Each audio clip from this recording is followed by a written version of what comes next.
Ready? In the words of Bill O'Reilly, let's do it live. 6:10 here in the region. We are on the air. Maybe. Possibly. Am I on a camera? I don't even know. Okay, so I got a lot of well-wishers on my text line saying, hey, good job, guys. We hear you. So we are probably live on the radio, but not, we have to fix that camera. Okay. It was working. So we were here late at night. I was here late. You took off, but I was here late. But we got it working. And just want to welcome in everybody for coming in and joining us as we do our first broadcast, and we're back home. What's that? The new boss, same as the old boss?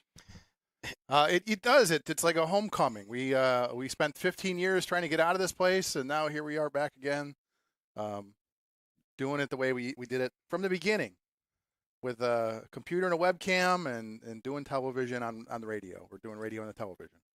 It's really pretty exciting in that if you guys have never been here to this building, it's historic. It's like 75 years old, and we're at the base of the tower. Nobody does that anymore. Nobody's at the base of their tower, and it is. I'm pretty happy about coming back.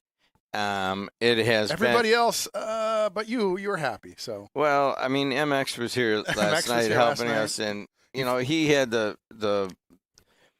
had something very interesting to say. He comes in, he looks around, and he goes, "Jed, this is where you need to be." And I'm like, you know what? Just so everybody understands, we basically spent 5 years or more just building a TV station, and we did it. How many games did we do over the break? And we're going into sectionals, and all these kids are going to be on TV now because of our work and your work, Chuck, and Sam Michael and everybody else. But we forgot about what is the most beautiful thing in media, and we forgot about this media a little bit. Yeah. And we had to because we had so much work to do. And we're coming back, and we're gonna address it, and we're gonna make it beautiful. It's already beautiful, but we're going to make it even more beautiful. You know what else we forgot about? Traffic and weather. So let's take a first look. You want to wait till we start the YouTube stream? Or do you want me to just do it? I'll do it live. We are on the YouTube stream. Oh, perfect. Okay, so let's take a look. Now, MX says we look and sound great. Thank you, MX. I think so, too. Okay, let's take a first look at traffic and weather while Jim gets things set up. Here in Indiana, things looking good. Not much to report at the moment. On the Illinois side, there was an earlier incident inbound Dan Ryan at 87. So basically, at the merge, there was an accident. It's got things slowed down for the Bishop Ford and 57. Other than that, once you get past that accident at 87th, things are good to go into downtown. Other than that, nothing much else going on the Chicago roadways, but obviously we'll keep an eye on this thing on the Dan Ryan because that can easily make things hectic on the Bishop Ford. So other than that, things are good. Producer Jim, why don't you do the weather for us? It's 32 degrees. He's busy. Okay. Yeah, you got me doing something here. I'm not. He's like, that's too much work. Yes, that's okay. So currently 32 degrees, feels like 25 with the wind chill. We're looking at a high of 40-ish today, 45. Let's go with in the 2 o'clock hour. Just a kind of gloomy, overcast, region day. We are looking at a warming trend. So we're looking at hitting 50s by the end of the week. So we're looking at a chance of rain on Thursday, but 53 degrees. It's like May showers, but, not in May. It's like, January showers. So we're looking at 53 on Thursday, 50 on Friday, back getting cold again the next week. But you're going to have a couple of warming days, get the car washed and all that good stuff. So that's Chuck's quality A+ weather here on WJOB. What else do we do? We're going to keep going? Okay, we don't have any breaks, so I'm going to keep going. You got to, what I would like to do right now is I would like to show Lynette how to play this break. Okay. So we are going to take a short break. Okay, we can do that. And it's going to be exactly 2 minutes long.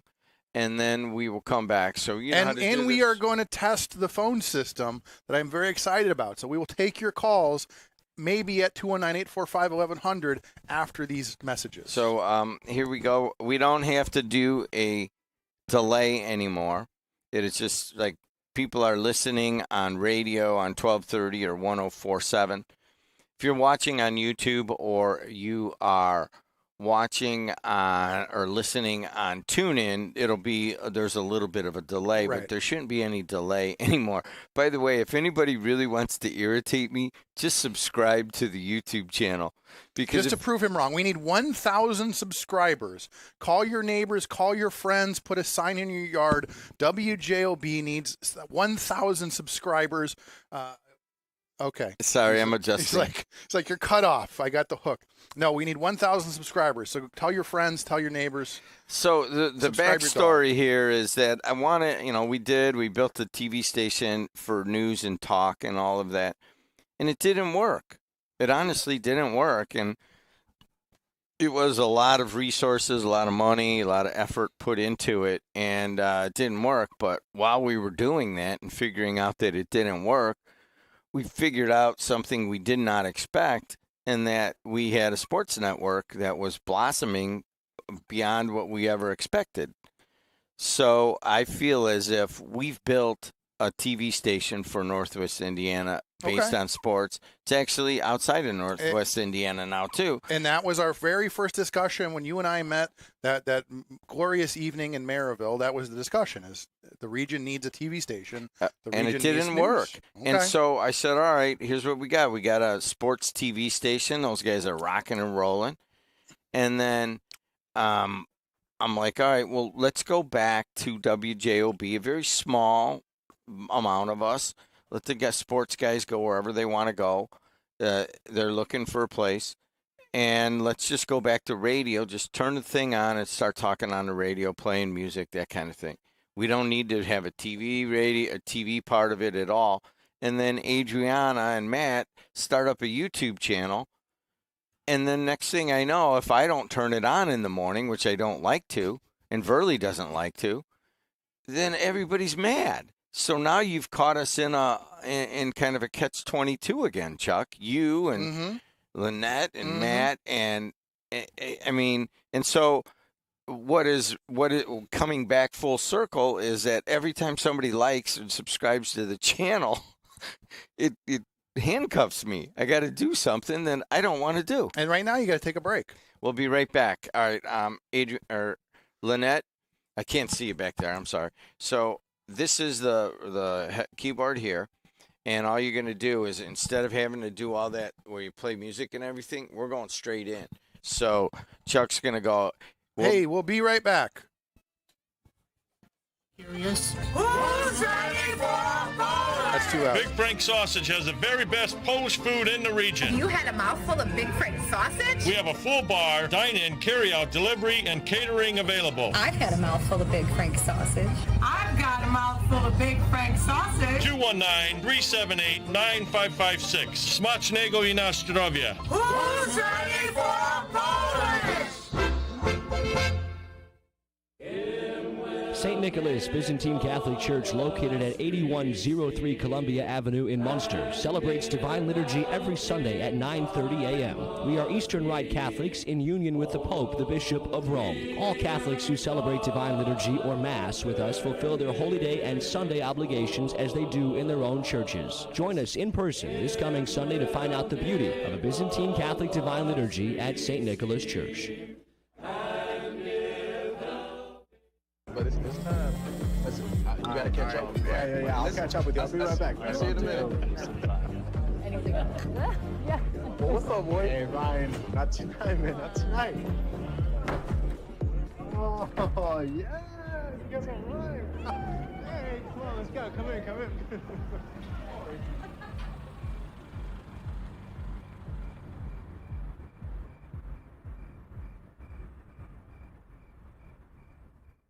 Are you searching for a college where you belong? Calumet College of St. Joseph wants to know you and give you the support you need to succeed. Are you worried about how you'll pay for your degree? 95% of our students receive financial aid, including scholarships and grants. Need some extra help with your classes? You'll benefit from our small class sizes, free tutoring, internship planning, faculty mentors, and so much more.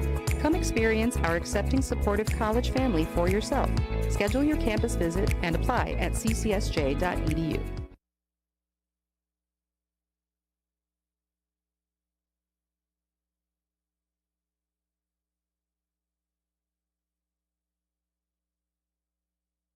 Just start talking.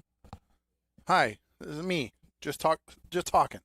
That's gonna be the new show. Just talking with Chuck. Because they renamed my show while I was gone. So what? I don't even know what it's called. It's called the Winter of Chuck's Discontent. So there you go. So they're building brakes, but we can, when you guys are ready, I want to test the new phone system because as you can see, Lynette, we got a full boat, as we would say. And we can now take 5 calls. So we can more of you can sit on hold and wait as Jim talks and tells stories before we take your calls. So in a moment, we could probably do that while you're doing this now, Jim. Why don't we have her turn the phone up and we'll take some calls. We'll see how the phone system works. So turn the phones up. It's Telco 2 and turn that up. And then Lynette, all you do is just hit the green talk button, pick somebody and hit the button. And then we'll see if they can hear me. Are you ready? Hit the button. Good morning, caller. You're on the air. Did you hit the button? Did you guys turn it on? You got to turn it on first. Here. Telco 2 needs to be turned on. There you go. Good morning. Hello. Hello. Can you hear me? I can. How are you, Trucker Mike? Okay. It was weird when I dialed the number. All of a sudden, I had a new message on there, which is good. But I'm waiting to see the old news studio. You rocking back and forth in that chair. I'm just waiting for you to lean back too far and go forward and flip backwards. Well, that's going to happen eventually, I think. Wait. Well, we've got a lot of work to do here, so we're working through it. We're figuring out what needs to happen here. The phone line works pretty good, but like right now with me, with my headsets on the phone, your volume on the phone while I'm talking to you is kind of low. Okay, so here, we're going to fix that live. Hang on a second. Let me go over Jim's shoulder. Yeah, like so here, hang on. I'm gonna hang on because I was loud earlier. How about now? How is that better? The volume to hear. How's that? Is that better? Is that too loud? Okay, check. Right there? Okay, we're doing it live. Okay, there we go. So there you go. So we adjusted the volume levels. Okay, so what's on your mind this morning? Oh, well, not a lot, but I was gonna microwave some popcorn real quick and you should ready for the show. You should have brought some down. It's not snowing and it's not raining, so I knew you guys had to be on the air this morning.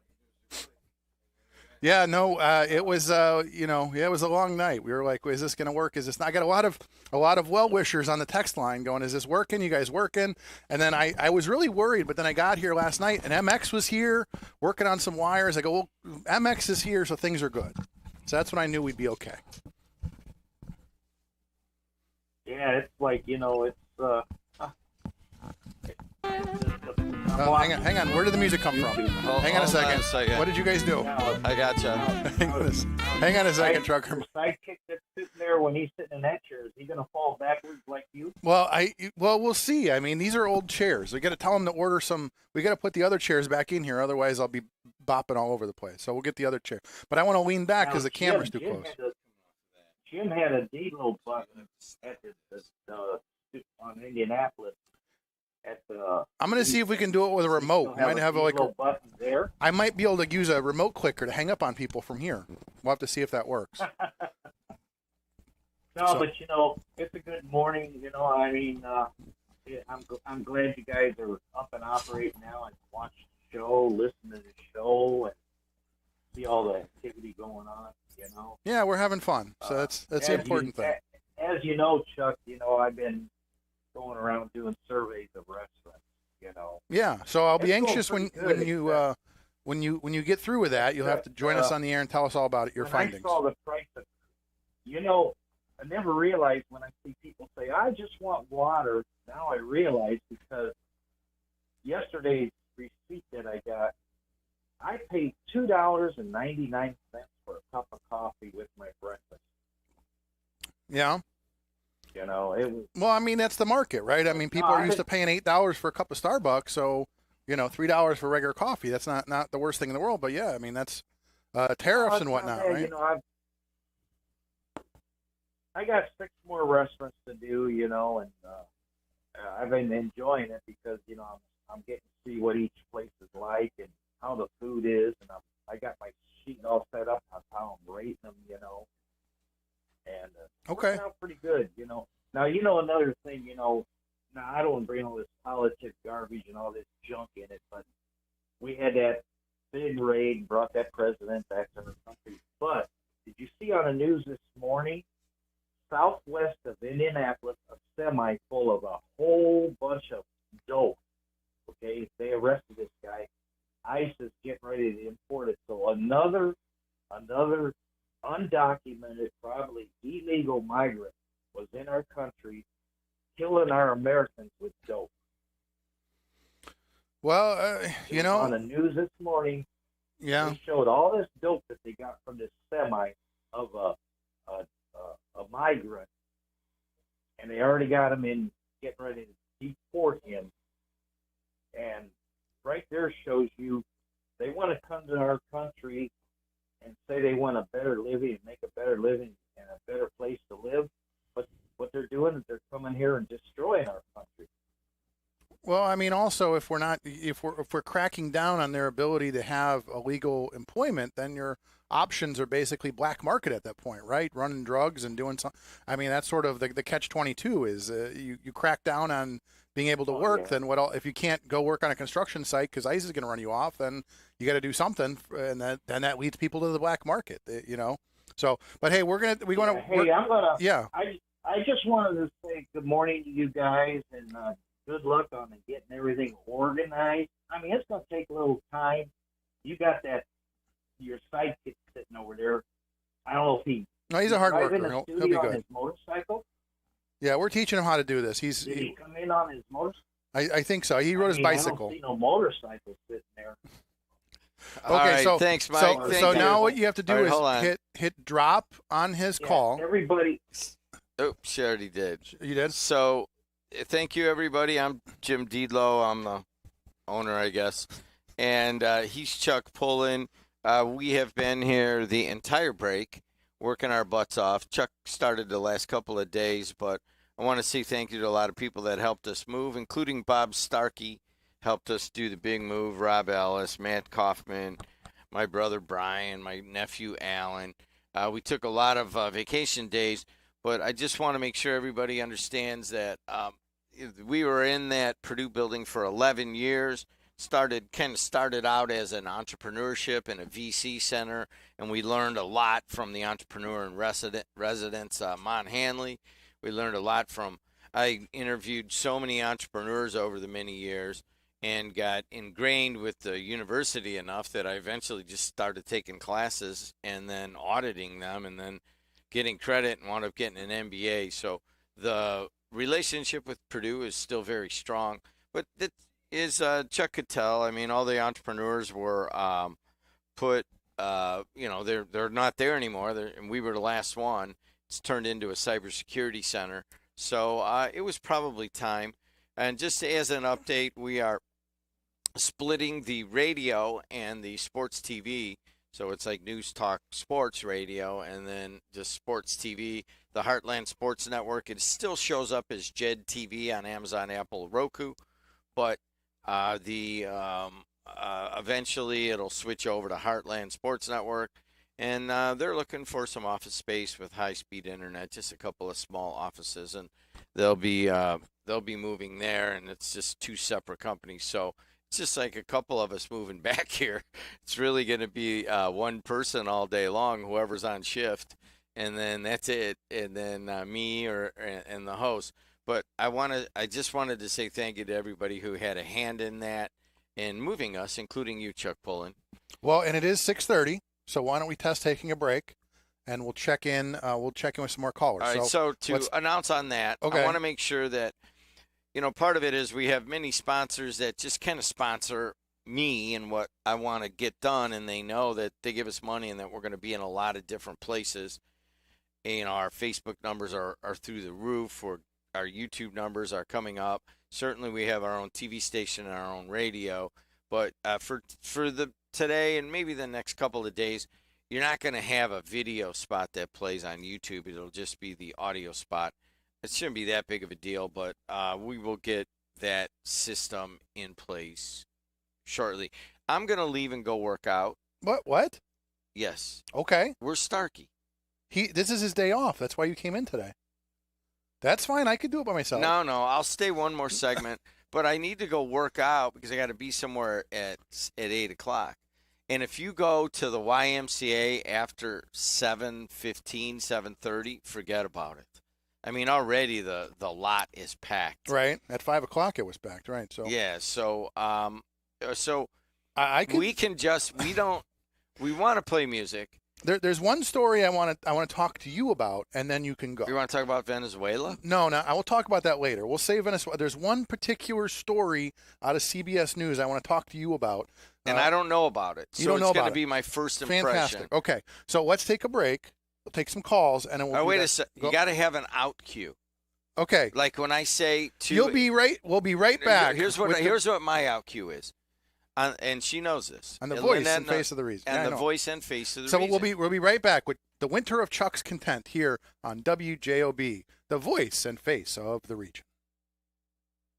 Life's biggest challenges don't come with a warning. When legal issues arise, whether it's a car accident, personal injury, criminal charge, or representing you before municipal boards, you need a trusted advocate on your side.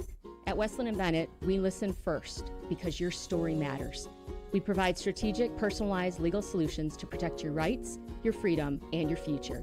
Peace of mind starts with a conversation.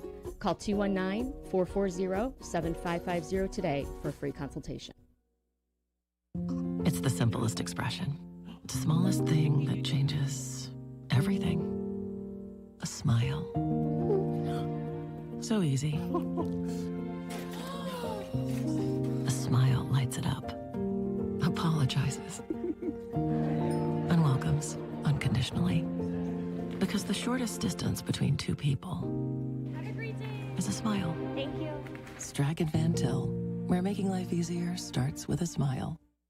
For over 100 years, Roofers Local 26 has been keeping Northwest Indiana dry and safe. Since 1919, our highly trained members have built a reputation for skills, safety, and reliability. With a 4-year apprenticeship and certifications in OSHA safety, first aid, and CPR, we deliver quality you can trust. When you need roofing done right, choose Roofers Local 26, protecting what matters most for over a century. For more information, visit www.roofers26.com. Introducing Powers Health, a health system with a new name and a strong legacy of caring for families in our community. One with a tradition of advanced specialized services and a vision for the future. One with a commitment to medical excellence and compassionate care. Everything we do, everything we believe, Powers Health. Hey everybody, it is 33 degrees here at the WJOB studios behind Smith Chevrolet. It is going up to a high of 44 degrees. Kind of a cloudy day most of the day. A little bit of sun here and there. You might actually get about 2 or 3 hours of sun right around noon. And I got to tell you that there will be tons of people walking around Wicker Park today when it's 44 degrees and sunny. Tomorrow, same thing, a high of 44. But you may not get that sunshine. Wednesday, a high of 44, a little bit of sun here and there. Just to give everybody this kind of a historical broadcast, and that we have come back home to our studios underneath the tower here behind Smith Chevrolet. We've been gone for 11 years. We kind of kept it there. It's just the radio, the sports, the sports network that has grown way bigger than the radio is going to be heading elsewhere. Chuck Pullen with some traffic. Oh, you want me to do traffic? Okay, I can do that. So looking at the region roads, everything's looking good here in Northwest Indiana. Not much to report. On the Chicago side, we did have an earlier accident inbound Dan Ryan at 87, had things slowed down. Bishop Ford and 57. Looks like the accident's been cleared up. Traffic moving along well at the moment. Not much else to report on the Illinois side, but if you see something, you know the number, 219-845-1100. Chuck So Pullen here. I do want to say just a couple of house cleaning things. Does anybody know Brittany Semenik? No, it wasn't Brittany. It was Amanda. She wrote her name right here. It was Amanda? It says Amanda right there. No, I think she wrote that at a separate time, Oh, right? okay. I think Brittany Maybe. Semenik wrote this. Yeah. You guys kick butt. So on the stream, people just say, why does it say butt above your head? Because that's the only thing they can see. Yeah, So if you can zoom out for a second and show everybody what he's talking about. It says you guys kick butt. Brittany Semenik has worked with us, Lynette. These are one of the many people that have worked here that you need to use as a contact. But you can see her on TV now. She's mostly behind the scenes, kind of like you want to be. But she is. She was on, I think, the Housewives of Beverly Hills, or she produced it, and she's produced a bunch of Hollywood things, including the red carpet. And when she left her last day, which was right around the time that we moved, so maybe 12 years ago, 11 years ago, she wrote, "You guys kick butt," but she wrote it with a Sharpie. So it is stuck there, and I don't know. I kind of like it now but anyways, look her up, Brittany Semenik. Now, her dad was Dog, right? I think so. Was that Dog? Yeah. Yeah, Dog was the guy who worked for NIPSCO, and I would just call him at home if the power went out. I didn't have to go through NIPSCO. All right, so I'm here for a little while, but I need to go work out. Okay, man. you need to go work out. All right, so tell me what you want to talk about. Okay, well then, caller, why don't you call back in a few minutes? Who is it? Let's take We can take the call. Go ahead, hit the button. We have one caller? We need to test. Okay. Okay. Good morning, caller. You're on the air. Welcome back to that same old place you've ever been. Thank you, Dave. How are you, buddy? How you been? Happy New Year, Jimmy. All right, you too. So yeah, it sounds like I'm having a hard time kind of hearing you completely on my end right now. Okay, how about now? That a little better? Yeah. Yeah, getting there. All right, we can adjust Still that. got to get the bugs to work out, I think. Well, you might want to humble Jim Pull. No, not Jim Pullen. Chuck Pullen a little bit and tell him if he kind of starts bragging too much about getting an A+ on this weather forecast, the ghost of Miss Shields might come to haunt him and start giving him C+ on some other stuff. The ghost of who? Miss Shields from A Christmas Story. That was her name? Yeah, Miss Shields. Yeah. God, that was my second grade teacher's name. Ralphie's teacher. Miss Shields? Really? Yes, that was her name. Yes. Have you not watched the movie before? Yeah, I haven't watched it in ages. Oh. Hold on a second. Lynette, have you ever watched A Christmas Story? How? No. How is that a thing? Like how that should be required in region. Like if you go to school in the region, that should be required. The day before Christmas break, you have to watch A Christmas Story. All right, and then you got to go to the Welcome Center and go check out their awesome display of the Christmas Story. So here's how all these things work together, Lynette. The guy who wrote it and is on it and voices it is a guy named Gene Shepard. You know the Gene Shepard Center over here in Hammond? Well, he used to work for WJOB. He sat in that chair and worked right where you're working. Yes. Maybe. He was actually above the Milkins building. In he was down over there? Hammond. Okay. Yeah. But anyways, hey, David, hey, buddy, it's good. Happy New Year. And I just want to say thank you, buddy, for all you do, all right? Yeah. All right. Hopefully you'll kind of get the audio improved The audio is perfect. Maybe you need to turn your hearing aid up. Everything else everybody else is perfect. Thanks a lot, Dave. All okay, right. So I'm here for a little while. Thanks. I think there's a volume adjustment on there. There are. So here. So don't do it now. It just it'll mess everything up. It will not. But I got another one that says, just so you know, Mike, the previous caller, sounded like he was in a closet. Okay. But he was though. That was him. Yeah. That was on his end. Right. He may have been talking on the the speaker. Well, right, and so that's what we're going to have to. We're working through that. We're going to listen to them. We're going to balance that out. So here's what I think is going to happen: is a lot of the callers would call in, and it would kind of sound the same, but it would be a very narrow audio range that you would take. Now we actually have digital audio coming in, so if you have a crappy phone like MX does, then you will hear how crappy they sound. Right, I think that's part of it. Is if you're on a VoIP line, if you're on an old phone line, whatever, you'll hear the difference. Yeah, I think you can definitely hear the difference. So you wanted to talk to me. I wanted to talk to you about one particular story that came out from CBS News.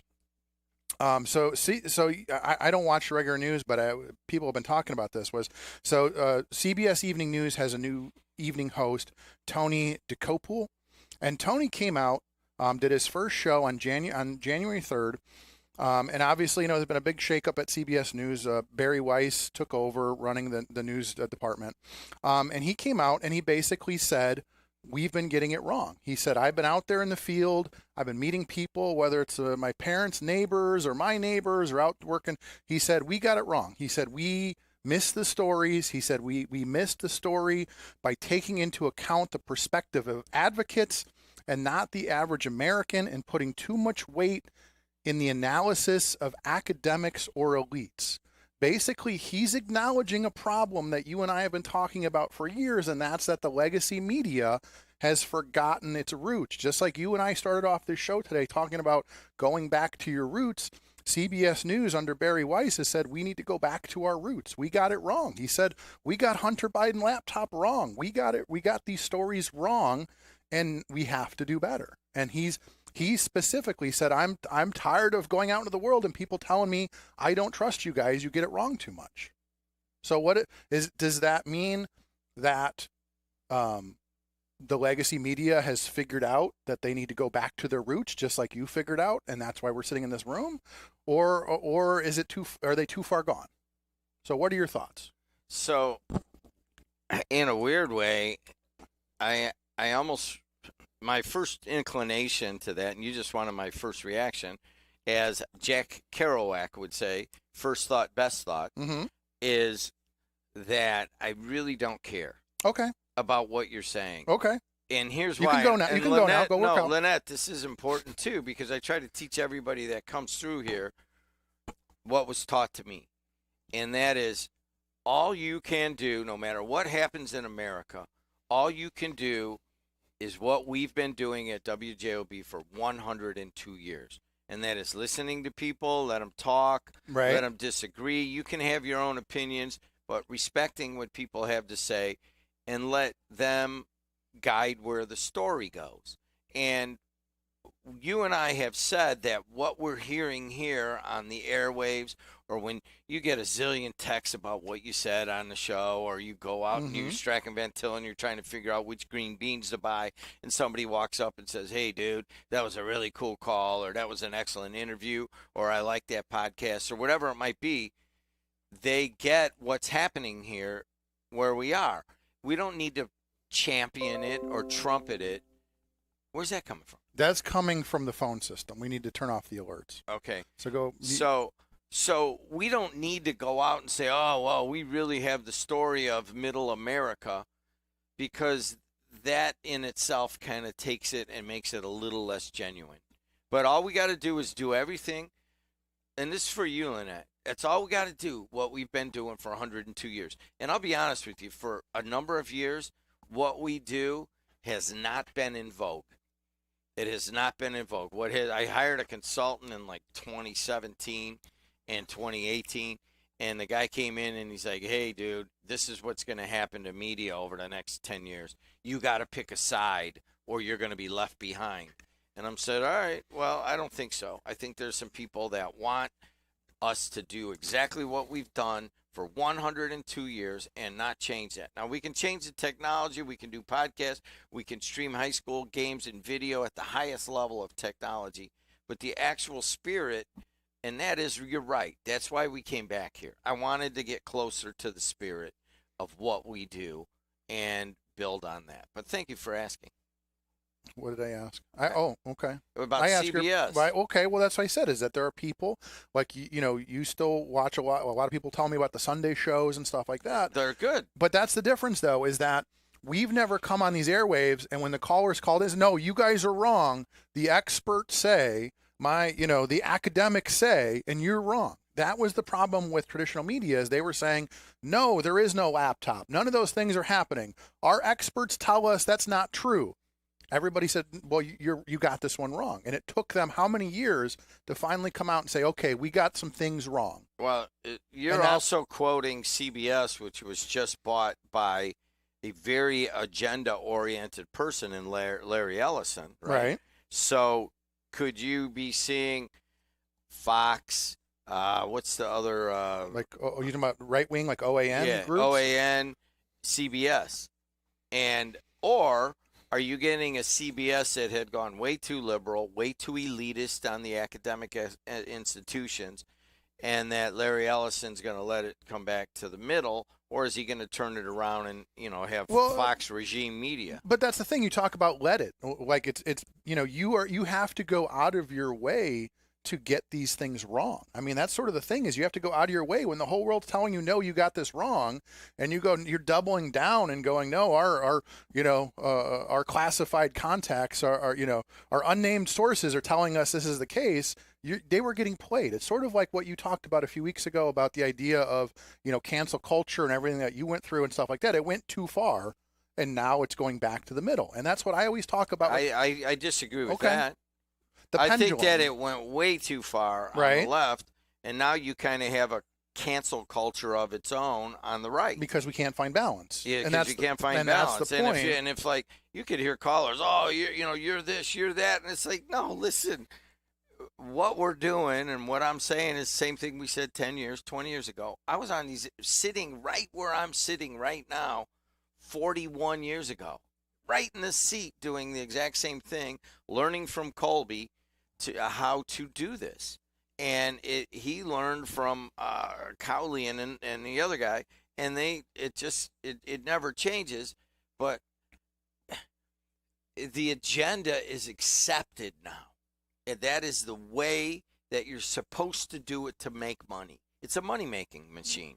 Well, and that's the problem. But it's changing. Your evening news sponsored by Pfizer and GlaxoSmithKline. So that becomes, and even that's one of the things he said is, going back to the old days of television and radio, was there was that hard brick wall between the advertisers and editorial. And that's one of the things that was lost. He said, I don't care what the advertisers, I don't care. Sometimes we have stories that may, like you said with Larry Ellison, CBS may not agree with the story, but that's the story. And he came out and said, we don't care what the advertisers say. We don't care what the ownership says. We're going to tell you what's going on, like it or not. And that's a bold thing to say in 2026, because that's going back to our roots of doing news. I mean, that's sort of the thing, is he's saying we're going back to our roots, just like you and I said today. We're going back to our roots. So is that model going to work for them? Are people going to start tuning into CBS and going, okay, let's see what they have to say. Let's give them another chance. Or is legacy media done for? I mean, you look at CNN's numbers, they're in the toilet. I mean, nobody's watching anymore. Everybody's moved on. Well,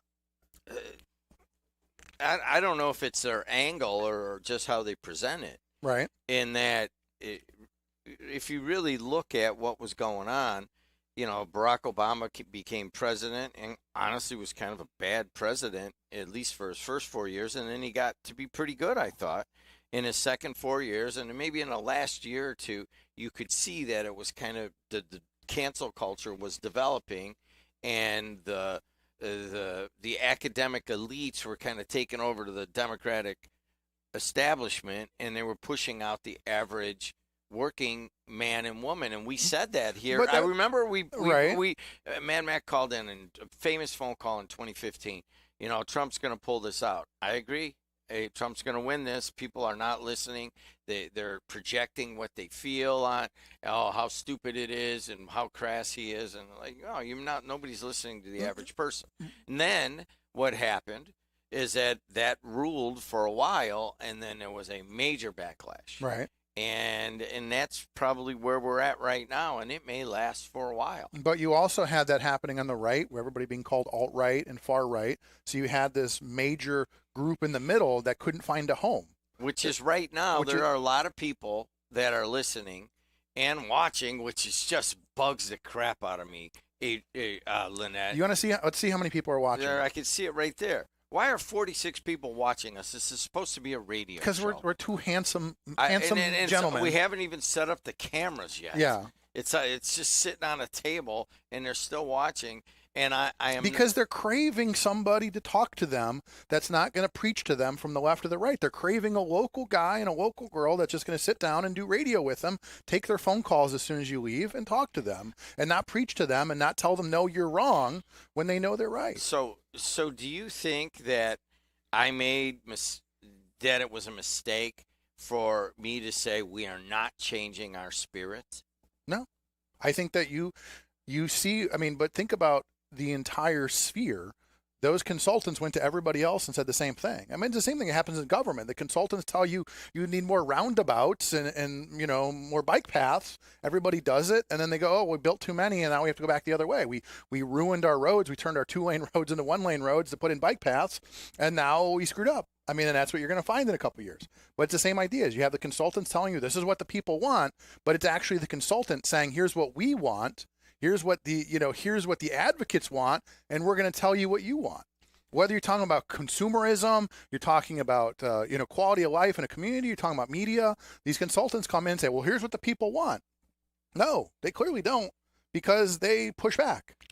Hey, thanks a lot to you, Lynette. Thanks everybody for waiting. Now the problem is we bought a new phone system that Chuck and I were working on last night, and it takes a number of phone calls. We cut it down at 5. Yeah. So you may be waiting. I'm going to get out of the way because then Chuck and Lynette will go through them. But I just want to tell you, I can't be more excited being back here. I think MX put it the best. Jed, this is where you guys need to be. I know that the sports guys are just here temporarily. They don't like it. But Lynette, I'm telling you right now, you will get the feel of the beautiful energy. And if you ever get lost and you don't know what to do, all you got to do is open the door there and talk directly to Preacher around the corner, and he will answer you. You guys caused quite a kerfuffle. I was out of town. I start getting messages like, what are they talking about with Preacher stuff? They're talking about touching Preacher stuff. You guys, man, I never got so many angry text messages. Well, Matt has one of those Ghostbusters things in his back seat, and he won't bring it out the yet. proton pack. Yeah, the proton pack, and they have they're storing a crate in Preacher's office, and I'm not going to say anything, but things are going to go a little awry here until you guys take that crate We said just put in a piece of plexiglass and call it a day. Put it back the way it was. Plexiglass, walk away, be done. They want to clean it. No, you can't do that. No, I don't know who Preacher is. Yeah, and you don't need, but you'll never know who he was because he was very hard to explain who he was. But he has his spirit has been here 11 years, and we didn't heat it, so he was sitting here in the cold all those years. I'm sorry, Preacher, but we're back and we're ready. And here's the thing: we're gonna take a short break. Chuck and Lynette will be back and taking all your calls at 219-845-1100. I'll be here tomorrow with Verley. We are the voice and face of the region. For over 140 years, the Central Midwest Carpenters have built our communities in Northwest Indiana. Are you ready to join the effort? We have long-term work, competitive pay, and the best benefits in the industry. We pride ourselves on innovative training and commitment to worksite safety. Earn as you learn as an apprentice. A solid career built on a solid legacy. For more info, go to carpenters.com.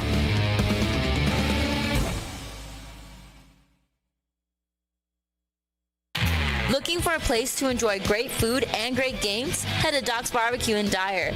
Indulge in Southern-style hickory smoked meats served in a fun, welcoming atmosphere. Want to catch the latest local Jet TV basketball games? Just ask and they'll have it on one of their 15 big-screen TVs. Whether you're here for the food, the fun, or the hoops, Doc's has something for everyone. Stop by Doc's Smokehouse on Calumet Avenue in Dyer, where flavor and sports come together.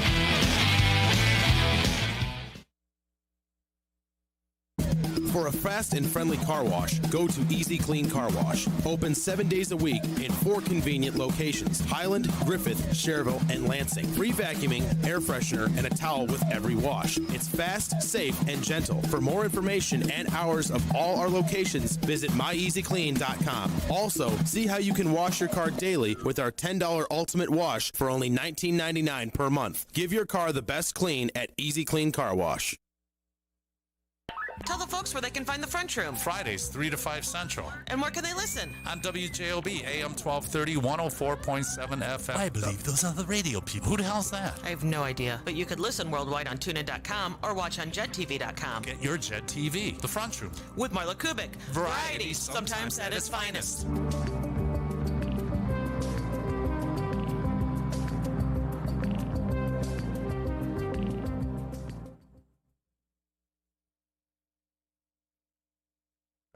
There we go. It's okay. hard to tell sometimes. I was going to say, okay, we didn't make sure your mic was working today. So why don't we do traffic and weather? Let's do a reset. We'll call this a 7 o'clock block, and then we'll start taking a bunch of phone calls. So taking a look at traffic, things looking good here in the region. Not much to report. On the Illinois side, there was an earlier accident. Inbound Dan Ryan at 87th has been cleared up.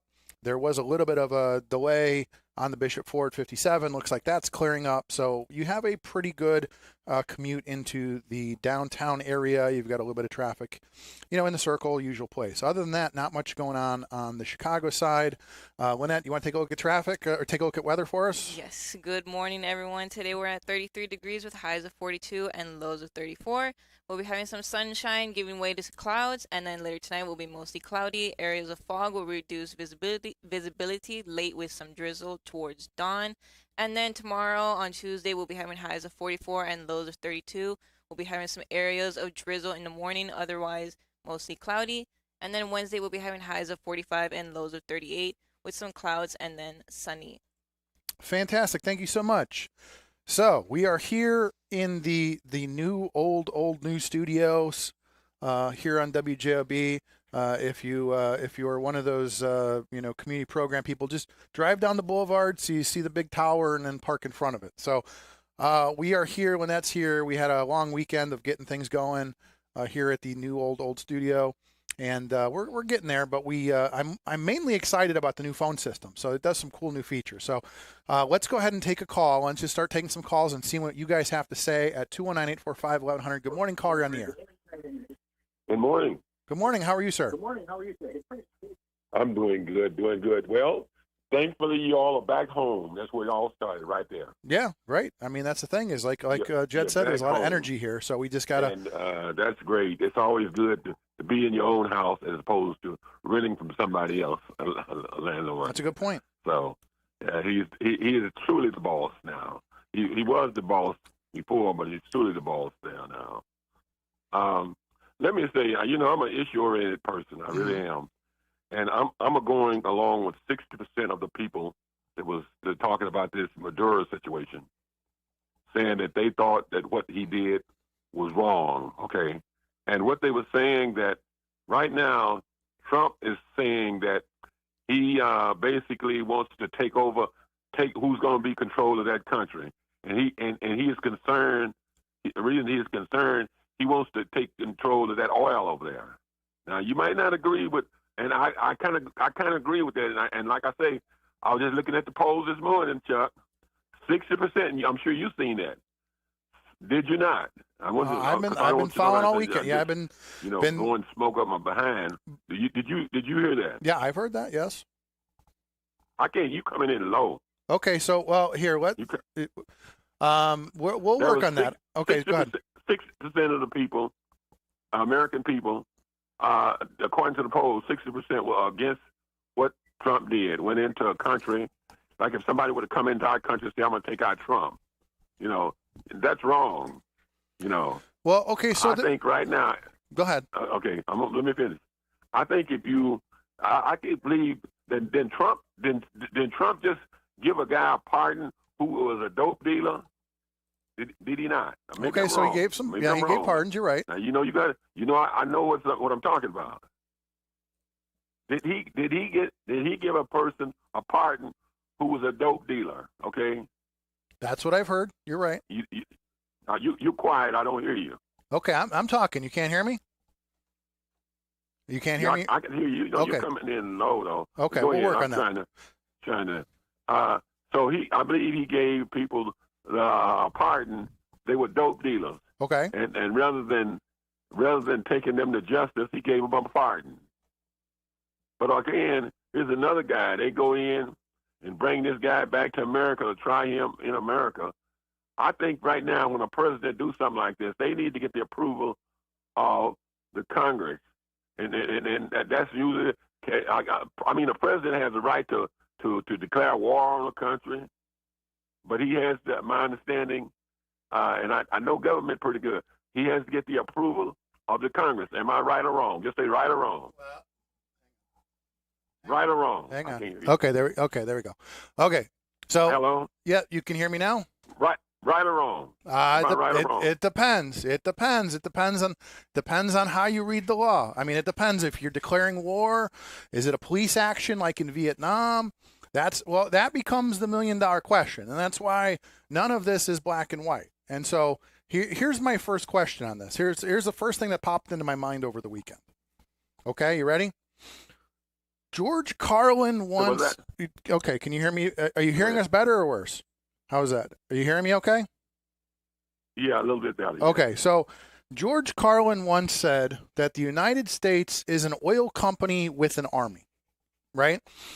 I've been hearing a lot in Trump's speech. He talked about the Monroe Doctrine, which goes back about 200 years, which essentially says we are not going to allow any foreign superpower to get a foothold in the Western Hemisphere. So that goes all the way back to President Monroe.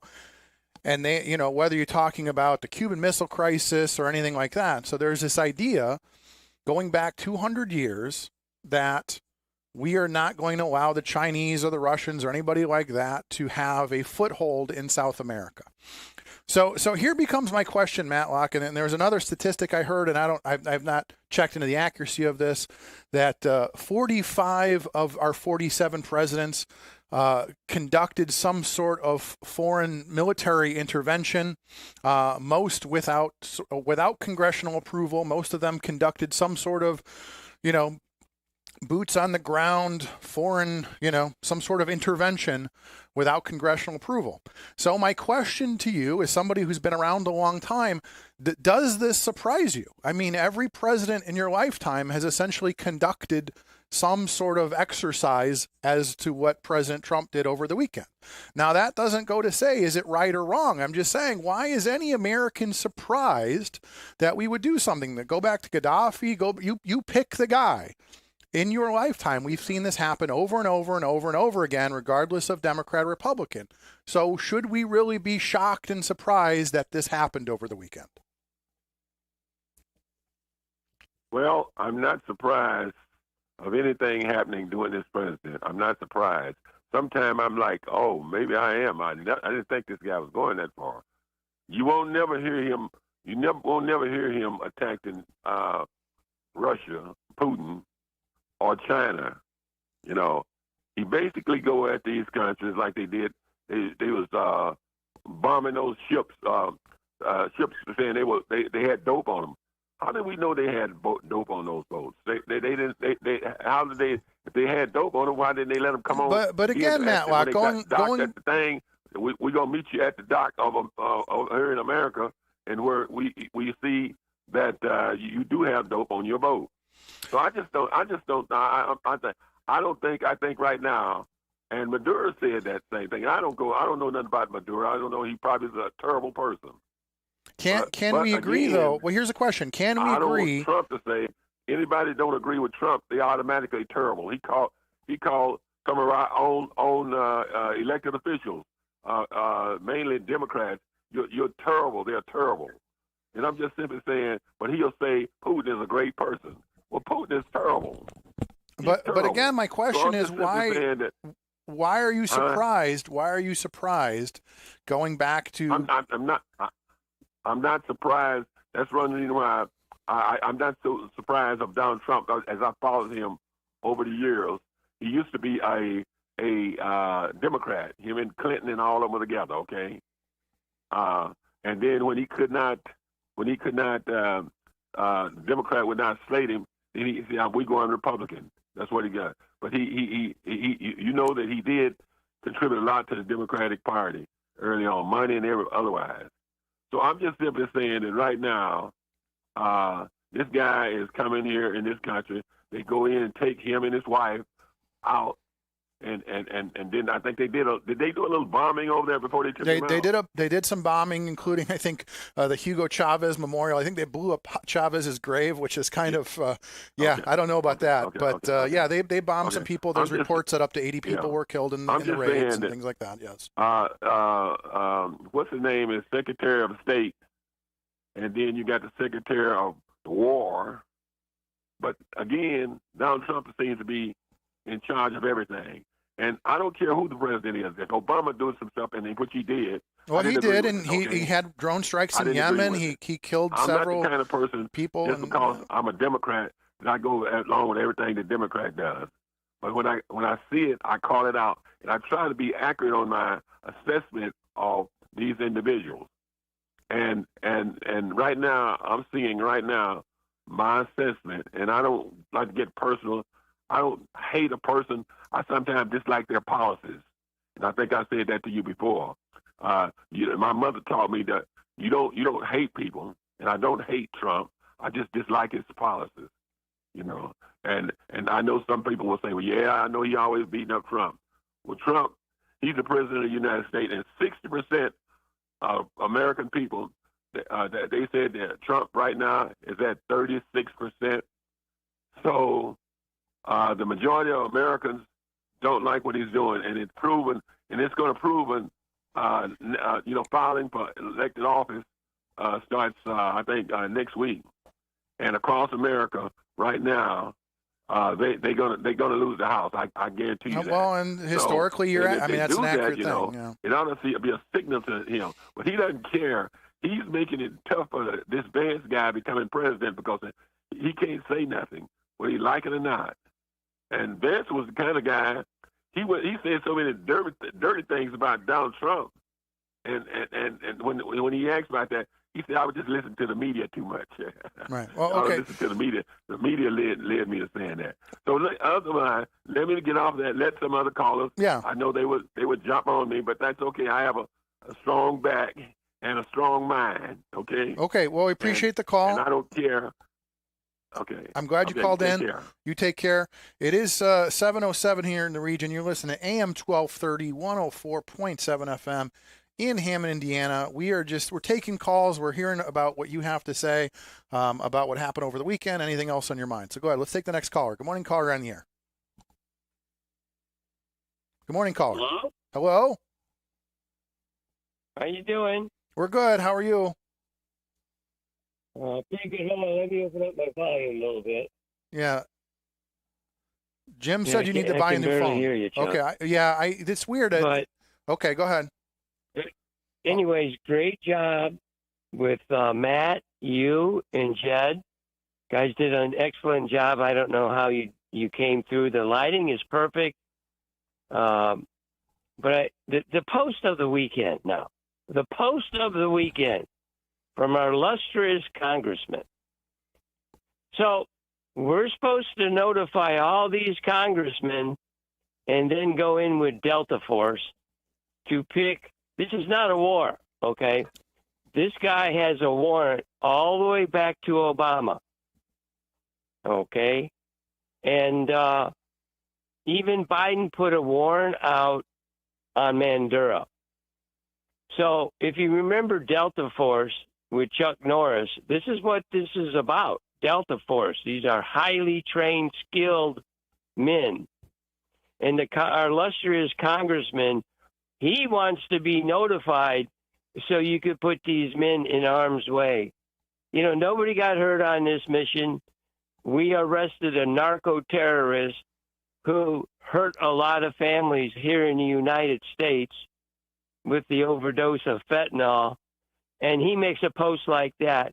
So he won't stand for a kid with cancer, this illustrious congressman in our district, but he certainly stands for Mr.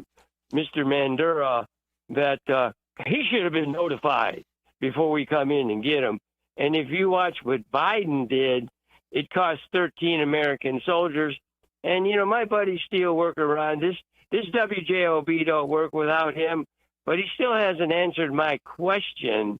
Who is he going to support on the Democratic side? I voted Obama twice, and Obama went in without any congressional approval and yanked out Osama bin Laden out of that little hole. Remember that? Remember that time Right. he was hiding in the hole? Remember that?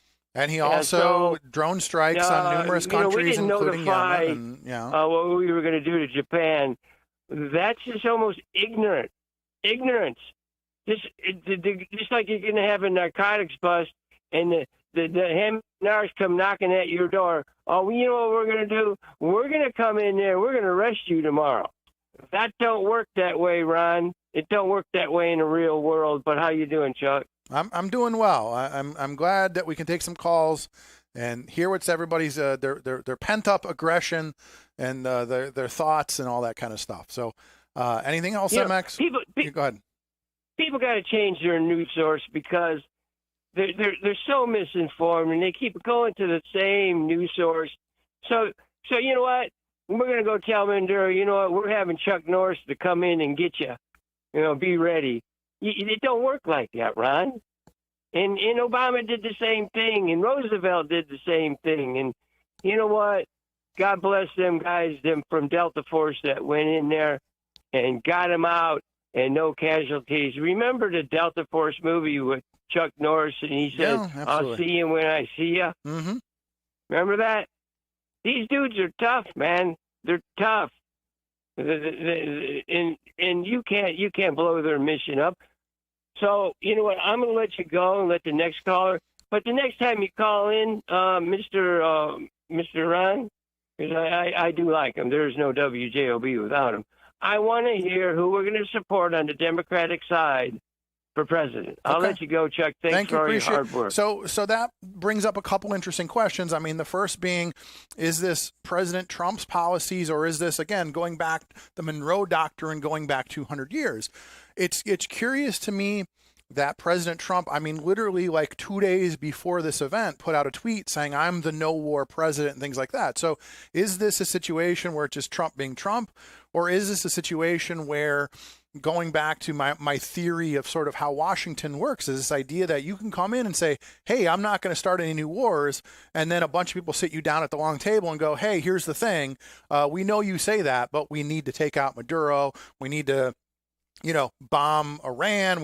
We know that that's what you want, but the Monroe Doctrine, which is bigger than you and your presidency, says, here's what we do. So here's what we're doing. And I think a lot of that just goes back to that behind the scenes, that power struggle of, is the president and Congress really in charge? Because if you ask me, it's sort of like Washington's going to run the same way, regardless of who's in the White House, regardless of who controls the House and the Senate. Is I think Washington says, here's what we do. Here's the Monroe Doctrine. Here's what we do. Take it or leave. Like, this is what we're doing, Mr. President.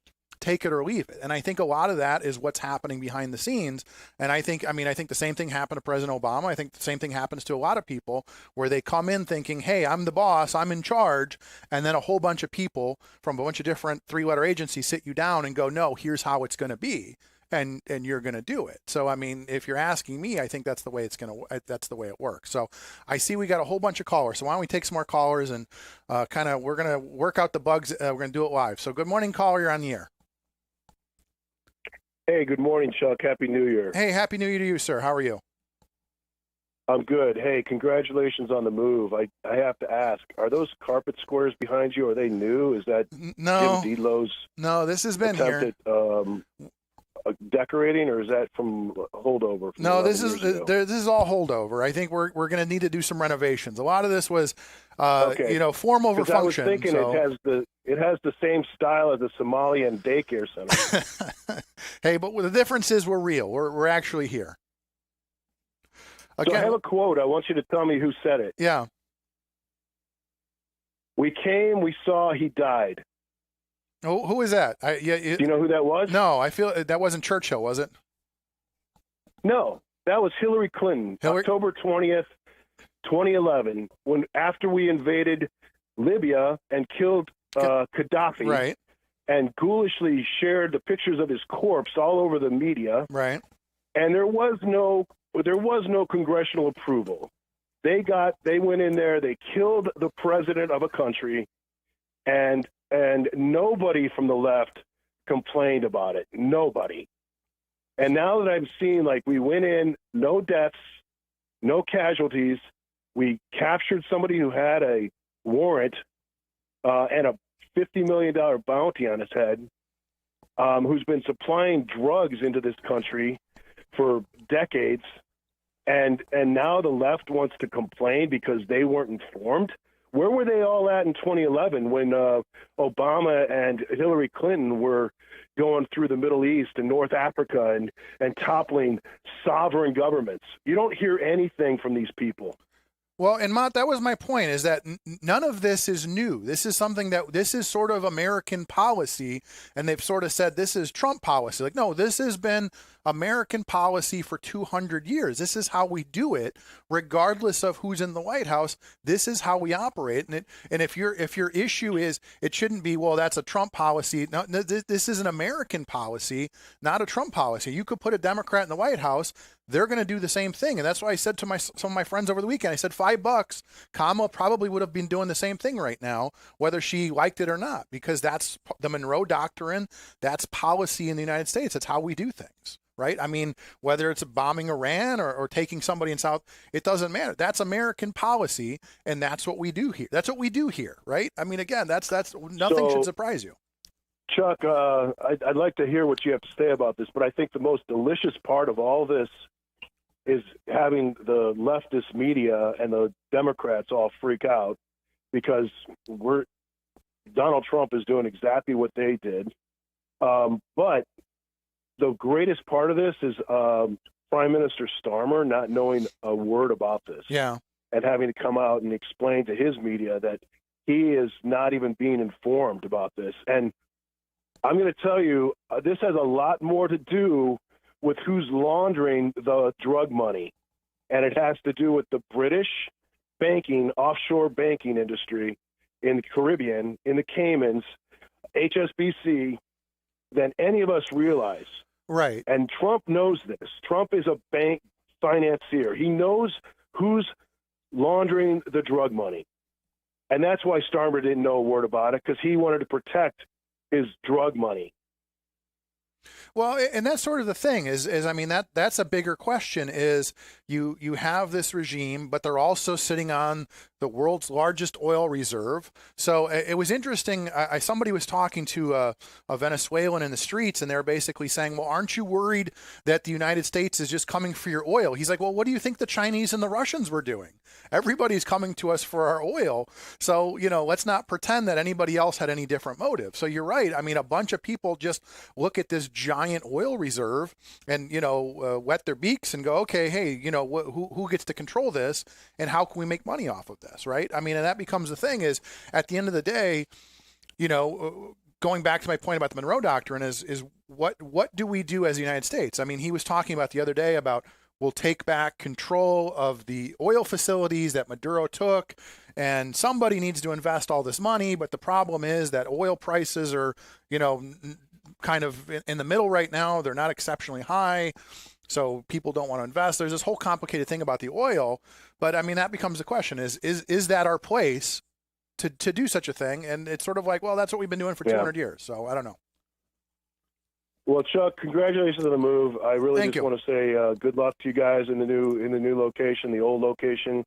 And last thing, I would just want to say you guys might want to rethink the camera angle, because when I tuned in this morning on YouTube, the first thing I got a shot of I saw Jed's camel toe, and it was not attractive. No, we have to rework the studio. So there's a lot of debate going back and forth internally about who should sit where and how we should set things up. So this was the easiest way to get us on the air, and you'll see things change and adjust and what have you as we go. So this right, gets guys, us on the air, and we'll go from there. So thank you, Mott. Appreciate the call.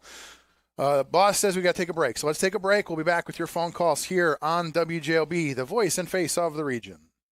Want to live life at max volume? Then look no further than Hard Rock Casino Northern Indiana. With over 1,700 slots, 80 table games, live entertainment, and 5 restaurants which span a wide range of culinary genres, we are sure to have something for everyone. Whether you want to indulge in a savory dish at Council Oaks Steaks and Seafood, or take in dinner and live music at the world-renowned Hard Rock Cafe. Amplify your entertainment experience at Hard Rock Casino Northern Indiana, just off Exit 6, I-8094. Must be 21. Gambling problem? Call 1-800-9 with. If you're thinking of finishing your basement, installing outdoor security cameras, or your business has plans to break ground on a new project in 2024, Powering Indiana, Lake County is your source for the region's best electricians. With IBEW, Local 697 electricians, you're choosing the highest level of safety and reliability. Visit poweringindiana.org today and ensure your project is in the hands of skilled professionals.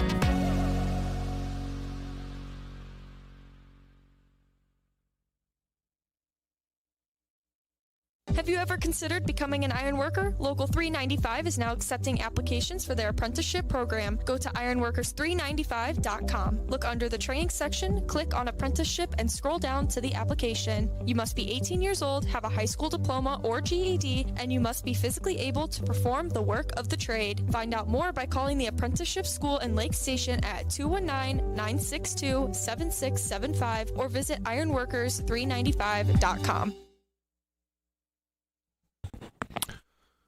Okay, we are back. We're tweaking some things as we go. I'm just trying to, everybody says we're a little low, so I'm just tweaking that a little bit. That's the first time anybody said I'm too quiet. So I'm kind of playing with some buttons here and just seeing where we find our sweet spot at as we adjust as we go.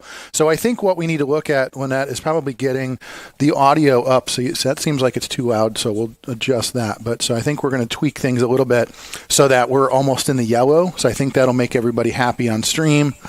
And just adjust it because I'm probably way too loud in your headset. So I know it seems loud, but it looks like it's where we need to be on stream. And then we'll take a look at the phone lines and see how people feel about that. So we are doing it live, as Bill O'Reilly would say. 7:22 here in the region. This is our first day back in the new new studio. So we're tweaking things as we go to try to get things, find everything on the sweet spot because we're going out to many locations and we need to adjust as we go. But the nice thing is now I know where all the buttons are so we can adjust on the fly. So where's that echo coming from? Is that a headset? I think that might be coming from there. From where? That headset right there. From the headset. You can go ahead and turn that one that one down. Well, good question. Check, how do I do that? Good question. Okay, so where does this go? Where does that goes over there? Does that go over there? I don't know. You can just where does that go? Unplug that. Just pull that plug out. Let's see if that makes. Yeah, pull that. Check. Is it that one? There we go. Okay. There we go. Doing it live. Okay. So we got a whole bunch of phone calls on our new phone system. We're gonna take some calls and see how that sounds. So let's take a call. Good morning, caller. You're on the air. Yes. Can you hear me? Good morning, Walt. I can hear you. How are you? Great.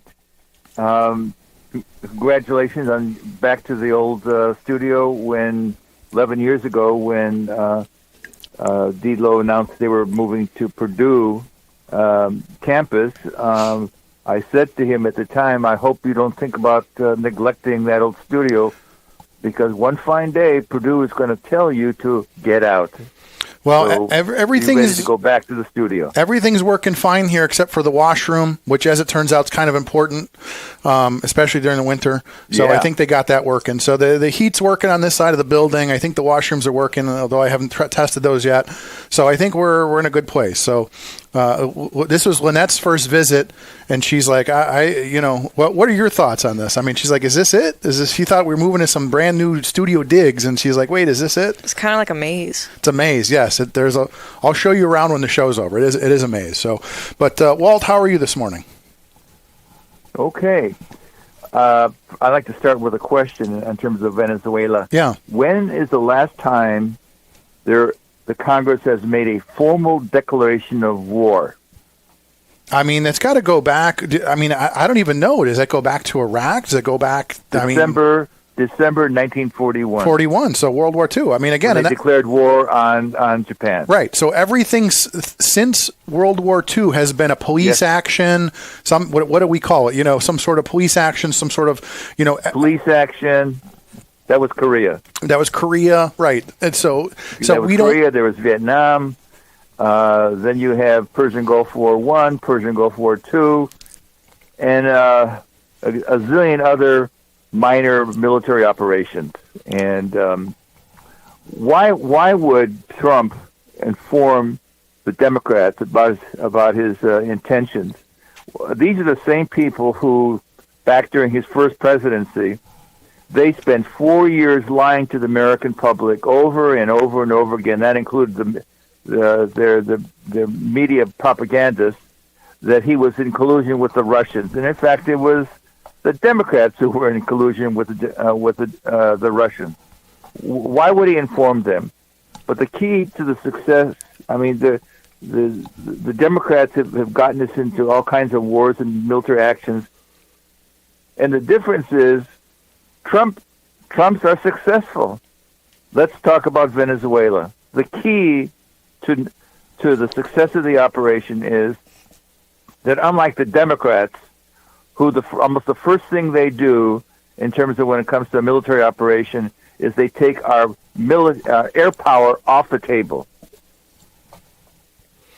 With Trump, there were over 150 airplanes, American airplanes, performing different functions, and it overwhelmed the Venezuelans and allowed those brave Delta guys to get in there and get out quickly, because the Venezuelans were kept so busy worrying about American airplanes dropping bombs down their throat that they were able to get in and get out with no casualties on our side of the fence. Compare that with Vietnam, 58,000, and I was involved with the air war. It was so grossly misused, it was sickening. And I was there in '66, and when we got through our deployment to the Tonkin Gulf, I said to anybody who was willing to listen, this war is not going to end well for the Americans, and this is going to be a loser.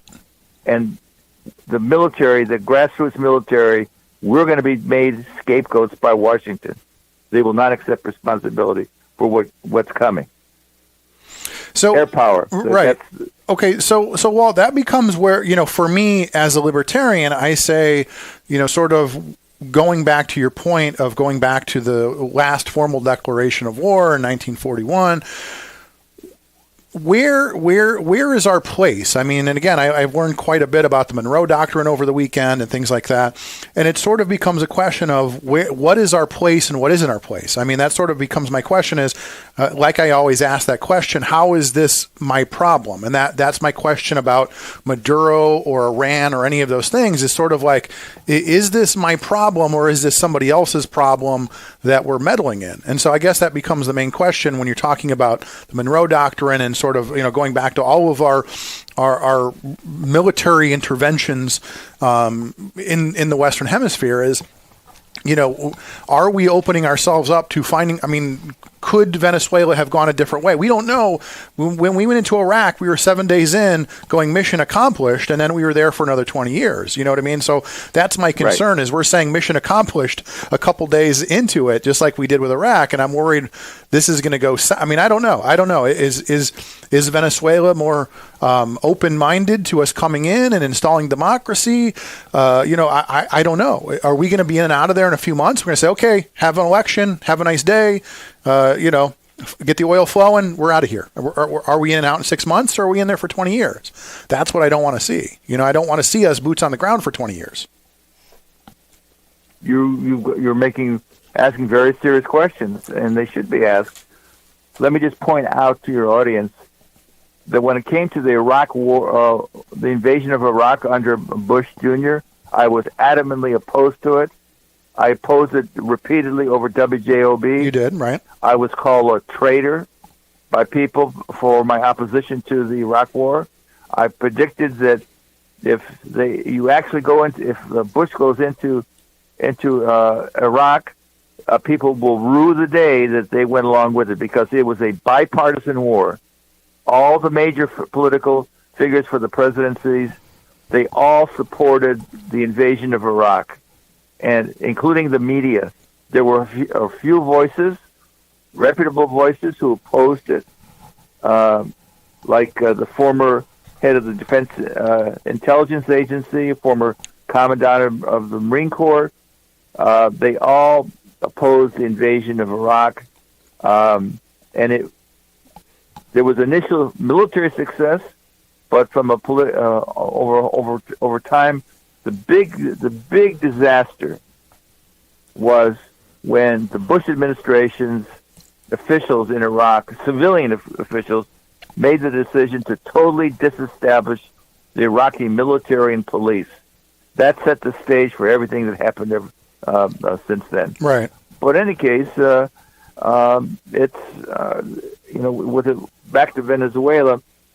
How many people die every year in this country because of fentanyl and cocaine and all the rest of it? Thousands. I mean, and I would, and so I would say I've gone to several funerals of young people that have died from fentanyl overdoses, and it was a tragic thing, and it was a sad thing, and it destroyed, it affected their family permanently. And so let's not pretend that that's not happening. And I guess that becomes the question, Walt, is this, a lot of people say this starts in China and works its way through the system. So people are saying, well, if you're trying to do something about fentanyl, why are we not dealing with Mexico? I think we are. I mean, I think there's a discussion there. I hope that we're not going to be invading Mexico anytime soon, but there's a lot of discussion about why are we focusing on Venezuela and not Mexico. As you heard on previous callers, were critical of the drone strikes on the supposed drug and/or fishing boats, and that becomes a thing. Is it meant to be a deterrent? Is this idea that, hey, if you're a drug runner, there's a chance that there's a predator drone flying over your head that at any point can just rain hellfire missiles on you? Is that the deterrent? Is that the deterrent that you have an American president that's willing to use that firepower on you? And is that enough to do the trick? I don't know. So, but if that's the thing, I mean, that becomes the ultimate question: is this about oil? Is this about fentanyl? Is this about Maduro? I don't know, and that's what I'm curious to see how this plays out. So, but hey, go ahead. The Russians and the Red Chinese are involved with this. Big time. Right. Well, and again, that goes back to Iranians as well. Right. And that goes back to the Monroe Doctrine, is basically this idea that if we're going to follow the Monroe Doctrine, then, this is going to be American policy regardless of who's in the White House. So, but hey, Walt, I appreciate the call. We're going to take a few more calls. We're going to take a few more calls, take a break. So let's take a few more calls, and then we'll take a break. So good morning, caller, on the air. Well, I'm glad you made it on the air, Chuck. I'm glad I was too. I mean, I'm as surprised as anyone. I thought I'd be broadcasting from my cell phone this morning. I did win my bet on the over-under when you be back on live on the air. So 6.5 days, I won that one by a mile. But, hey, the only sound problem it sounds like you have, and I wasn't listening on anything online, it's when we're on hold, we can barely hear you. But on the radio, you come through loud and clear, so that's good. Okay, so I think it's a board issue. So I think we have a finicky board that I need to see if we have a different one or something like that. So okay, so that's our main issue right now. Everybody said we were a little low on the stream. I cranked that up a little bit. So I think the phone lines are the only thing left that we need to tweak a little bit, and we'll be good. So what's on your mind this morning? Well, I was a little concerned when you told Lynette to pull a plug. I'm like, uh-oh. Something tells me like half of Hammond was going to lose power. But, hey, at least I'd go with a little different camera angle, too, because I agree. That button on your shirt looks like he's on suicide watch, brother. Thank you for that. I was waiting for Jim to say something. A little tough camera angle. I made sure I didn't wear my tight sweater today, so Jim didn't give me. I agree, it's not fantastic. So we We need to do some tweaking, but this is the best we can do on short order. Jim wanted to get the radio working. They're going. I think Lynette has a better karaoke deal going in her basement, but boy, don't whip out the black light in that room, brother. I can't even imagine that thing will light up like a Christmas tree. Anyway, what's on your mind? Well, I hope your buddy Ron Maylocks gets a little better. He sounded like he had the flu or something like that. But it kind of turns out. Anybody look at a chart with the overdose deaths since Donald Trump got in office? Because they're virtually plummeting, heading to zero real quick, which is a great thing. Because we can't have countries like Mexico, Colombia. As much as we got a bunch of idiots in our country who think weed is cool and cocaine is cool and we ought to legalize mushrooms and LSD, it's never worked anywhere on planet Earth. Okay, so here, real quick, though. Don't kid yourself. Hang on. So they're not doing it for medical purposes and all that malarkey. Here's the thing. I specifically... Now we've got the cartels from Mexico owning apartment buildings and complexes, and they've got a massive distribution system set up in the United States since, as a country, we'll sell weed here and make money on it. Okay, so hang on a second, the though. ER rooms are filled in places like New York State, Colorado, California, Washington, Oregon. Washington and Oregon, they went and made more of these drugs legal. And within 5 years, they're like, we've got 30% of our population now hooked on drugs and trying to get in free rehabs. Okay. Like, what a disaster. Hang on a second. So you and how will Trump run Venezuela? Well, we'll find out. I don't know But if he can't hear me or he's just talking over me. Less drugs coming into our country is way, way better than taking a little risk on running Venezuela. Can we? I'll take that. I'll take that swap any day. Either he's just talking over me or he can't hear me. Can you hear me now? I can hear you, but barely though. Okay, so I'll tell you what, brother. I'll just hang up. Don't pull any more plugs, though. I don't want to see the Hammond. Okay, Sports well, complex, but here's the question. Hang on. lose If you power or can, anything, but, hang on. Good luck. Hang on.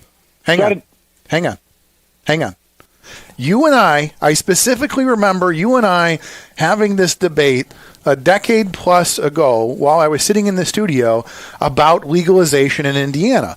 And my argument has always been, if we legalize these things, we will have more oversight. So these fentanyl overdoses, my understanding in the cases that I've dealt with personally is that things like marijuana were laced with fentanyl. So you had black market drugs that were being laced with fentanyl and the numbers weren't right or whatever the case might be and the person died. So my argument has always been with legalization is I'd much rather, like if my son's going to smoke, and he was a kid when we had this argument, now he's of that age, if my kid's going to do drugs, I'd much rather him go to a place that looks like an iPhone store and buy regulated drugs as opposed to buying them on the street. And that's always been where I, a libertarian, and my Republican friends differ, is I say I'd much rather it be regulated and taxed if we're going to do it as opposed to it being black market. And now you tell me why I'm wrong. Except it doesn't work, Chuck. Do you know who has the largest amount of weed fields, of marijuana farms in the state of California? Who's got the largest amount of land? And they don't have a majority, they have a plurality, meaning they have the biggest percentage of anybody. Who has the biggest percentage of weed producing acreage in the state of California right now? Okay, tell me, is it the Chinese? The cartels. The cartels. But here's the difference. Because you made this stuff legal, and now anybody walking down the street in California with a backpack full of weed, they go, it must be legal. And because you can't, it's everywhere out there. Okay, but my point is, Chuck, if you're when you going drive to into the state of Illinois, you get within a mile of the border, and everything smells like weed but over there. Here becomes you walk into Home Depot, and then you're going out there like these idiotic Democrats going, well, let's do this. Let's let black folks run more weed operations than anybody because they were harmed by it the most. And yet the ones in the worst financial situations are the black entrepreneurs. Here becomes because they're just not good at running these. Okay, so here's the thing. Everything is spiraling downward with the legalization we need of a mute drugs. button. Okay. In those facts. So I was and in. It's just a fact of life. The state of Michigan had to come out and admit that they probably lost more money than they've made because they've got truancy in schools. Here's the thing. People not showing up for work. Here's my ER rooms are filled with people with drug disasters, health issues.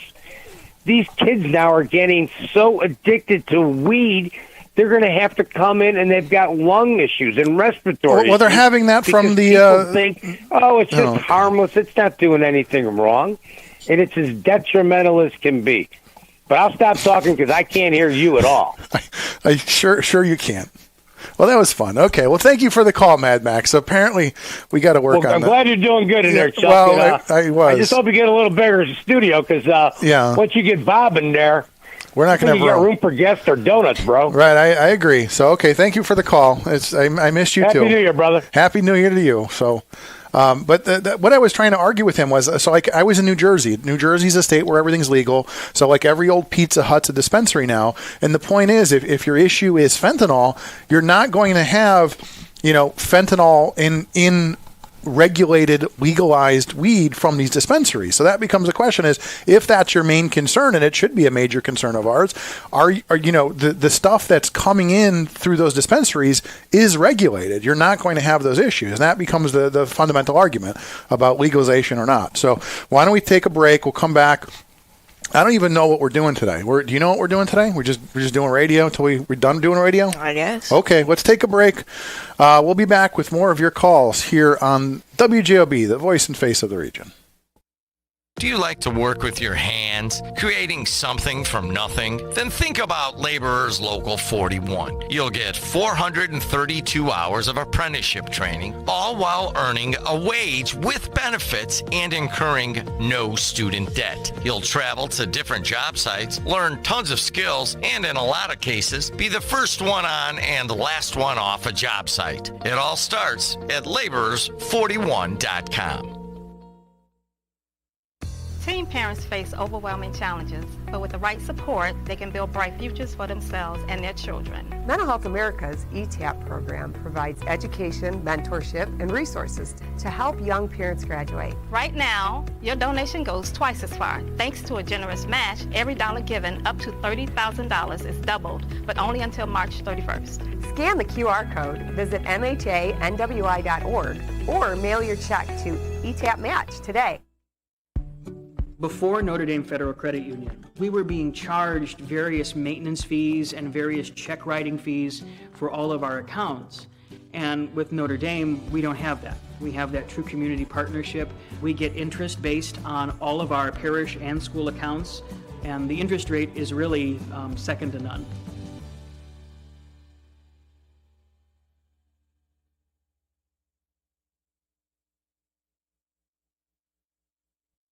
Ogren Insurance, Hammond's oldest family-owned independent insurance agency, now in its third generation, providing clients in the Chicago area with products from quality insurance companies to handle your every need. Regardless of driving history, Ogren Insurance can find the right coverage for you at competitive prices. To learn more about the insurance solutions and services we offer throughout Indiana, Illinois, and Michigan, call 219-933-0076 or visit our website, ogreninsurance.com. We're located at 6929 Holman Avenue in Hammond, Indiana. Do business locally with someone you know and trust. 7:43 here in the region. Let's take a quick look at traffic and weather because I have no idea if we did that recently. But traffic looking surprisingly light. Things looking good here in the region. We had an earlier incident on the Dan Ryan inbound that's been cleared up. So traffic inbound, Bishop Ford, Dan Ryan, everything's looking good until you hit the circle. So usual slowdown there. Other than that, nothing much really to report on the roadways. But if you see anything, 219-845-1100. Lynette, how is the weather? Good morning, everyone. Today we're at 33 degrees with highs of 42 and lows of 34. We'll be having some sunshine giving way to clouds, and then tonight will be mostly cloudy and areas of fog. And then tomorrow on Tuesday we'll be having highs of 44 and lows of 32 with areas of drizzle in the morning, otherwise mostly cloudy. And then Wednesday we'll be having highs of 45 and lows of 38, and should be some clouds and then sunny. Fantastic. We got 50s in the forecast for later in the week. A little quick break. Get some sunshine. Might have some rain, but my wife always gets excited when it gets out of freezing temperatures for a few days here in the region. So we're taking your phone calls here at the new old new studio, testing things out, tweaking things as we go. I'm pretty sure Mad Matt could hear me. I think he was just ignoring me because that's how it rolls. So we need like a horn that we can play when they're talking too much and they won't stop. So let's take some calls. So good morning, caller. You're on the air. Hey, Chuck, do you recall in 2020 when Joe Biden and Chuck Schumer were howling at the moon for Trump to do something about Venezuela? Or does everybody forget that? It's interesting. I was trying to read up on sort of the Maduro history. So he was first elected and or appointed in 2013 after Hugo Chavez died. And we've sort of been back and forth. I mean, it seems like both parties, as you said, going back to 2013, didn't recognize his presidency. We've all said you got to do something. I mean, that's sort of the interesting thing is everybody says we got to do something about this guy. And then somebody does something about it and everybody loses their mind, right? I mean, that's sort of the funny thing about this. Somebody's going to do something about that guy, and then somebody finally does, and then the No Kings protesters take to the streets and protest again. Yeah. So, and the funniest thing here, if you just want to sum up Venezuela real quick, if you look at the videos online, people are dancing in the streets to YMCA doing the Trump dance, and the liberals over here are crying wolf. Give me a break. Shut up, stupid. Well, here's the interesting thing, and I always look at it. Politics is my sport. I always enjoy politics. I always enjoy seeing how things play out. I've told the story about going to Cuba before, and I talk to Cuban people regularly and things like that. It's interesting to me that you could have like the tale of the two cities. You have Venezuela, which is sitting on the largest reserve of oil on the planet, and yet the people are broke and hungry. And then you have places like the UAE and Dubai, where they're building these massive vacation meccas with their oil money. So that becomes how are you sitting on the largest reserve and yet everybody's broke and hungry? Is it because the system is not working, right? I mean, that's sort of the thing is, I'm a purebred free market capitalist guy. Like how are people starving when you're sitting on this massive reserve of oil? It doesn't make sense unless your government is too corrupt or inept to get the oil flowing. I don't get it. Or if your government's a drug cartel, how about that? Well, but that's my point. But here's the thing, though. That's all that government was. It was a giant drug cartel. But let's bring this back to the region. I always say, like, again, growing up in East Chicago, the thing was everybody was corrupt, but there was enough money flowing out that everybody was happy. It's like, hey, we know that things aren't on the up and up, but we're all getting a little taste, so we're happy. I mean, that's sort of the thing. It's like, hey, as long as you're not selfish about it, if you spread the wealth a little bit, like, hey, here's your, here's everybody's, drug and or oil stimulus check so that, you have food on the table. Like all you got to do is just, I mean, that's the whole thing about, the black market and corruption is like, hey, as long as everybody's wetting their beak and getting a taste, you can keep it going indefinitely. And that's where people get selfish. And so now people are excited because they're like, okay, we got rid of Maduro. Now maybe we'll install a government that will get the oil flowing and actually share the profits with us. And we'll use this oil instead of relying on drug money. Yeah. Hey, you know what? All I can say is God bless the people of Venezuela, and I hope their lives improve in the near future. Yeah, but I mean, that's all you can hope for. I'm glad you're back at the old station, and I'll let you get on the next call. I appreciate it. Thank you so much for the call. But I mean, that was my point earlier to Walt was it's like, look, if we get in, we spend 6 months, we help them establish a government, we say, okay, hey, we're going to help you with your first elections, and then we're out of the picture. We're going to get the oil flowing. We're going to have an election, and see you later. Best of luck. I'm good with that. But if we're going to be there for 20 years, that becomes problematic, and we really don't know 3 days in, how that's going to pan out. So, okay, let's take another call. Good morning, caller. You're on the air. Good morning, caller. Can you hear me? I can. Can you hear me? I can. Oh, Mad Mac was right. I could barely hear you. Okay, so I got a tweet. We'll try to muddle through because that's what we're used to doing on WJOB. There's the one thing I thought was going to be working, so we'll work on that. As far as the conversation pertains to the Democratic Congress taking exception with Trump's actions in Venezuela and him not conferring with Democratic Congress, isn't this the same Democratic Congress that ran a campaign ad a couple months ago imploring the U.S. military to defy any commands that they get from their commanders? Right, and we talked about how dangerous. Democrats that did that. Right, we talked about how dangerous that is for the idea that you'd go in and start telling teenagers, young people that are very impressionable, that you should stop, that you should ignore your command structure, and the dangers of that. Yeah, we talked about that a couple months ago. Yeah. So but at any rate, yeah, I think it's a pretty good idea that Trump did not take the advice of the Democratic Congress. New Year. Have I missed the first segment of the racist Ron Matlock show? Is that aired yet or no? He did call in earlier this morning, and we had a good conversation. But the argument that I had so what Ron and I discussed was, is this Trump policy or is this American policy? And I go back to, as Trump mentioned in his press conference, he talked about the Monroe Doctrine, which goes back 200 plus years. And so basically the idea is, why should this surprise anybody who's been around for more than 5 minutes? Because this is what we do. This is what we've always done. This is what nearly every president has done. And you're going to have a hard time telling me that this is, what Trump is doing is unprecedented, because this isn't my first rodeo.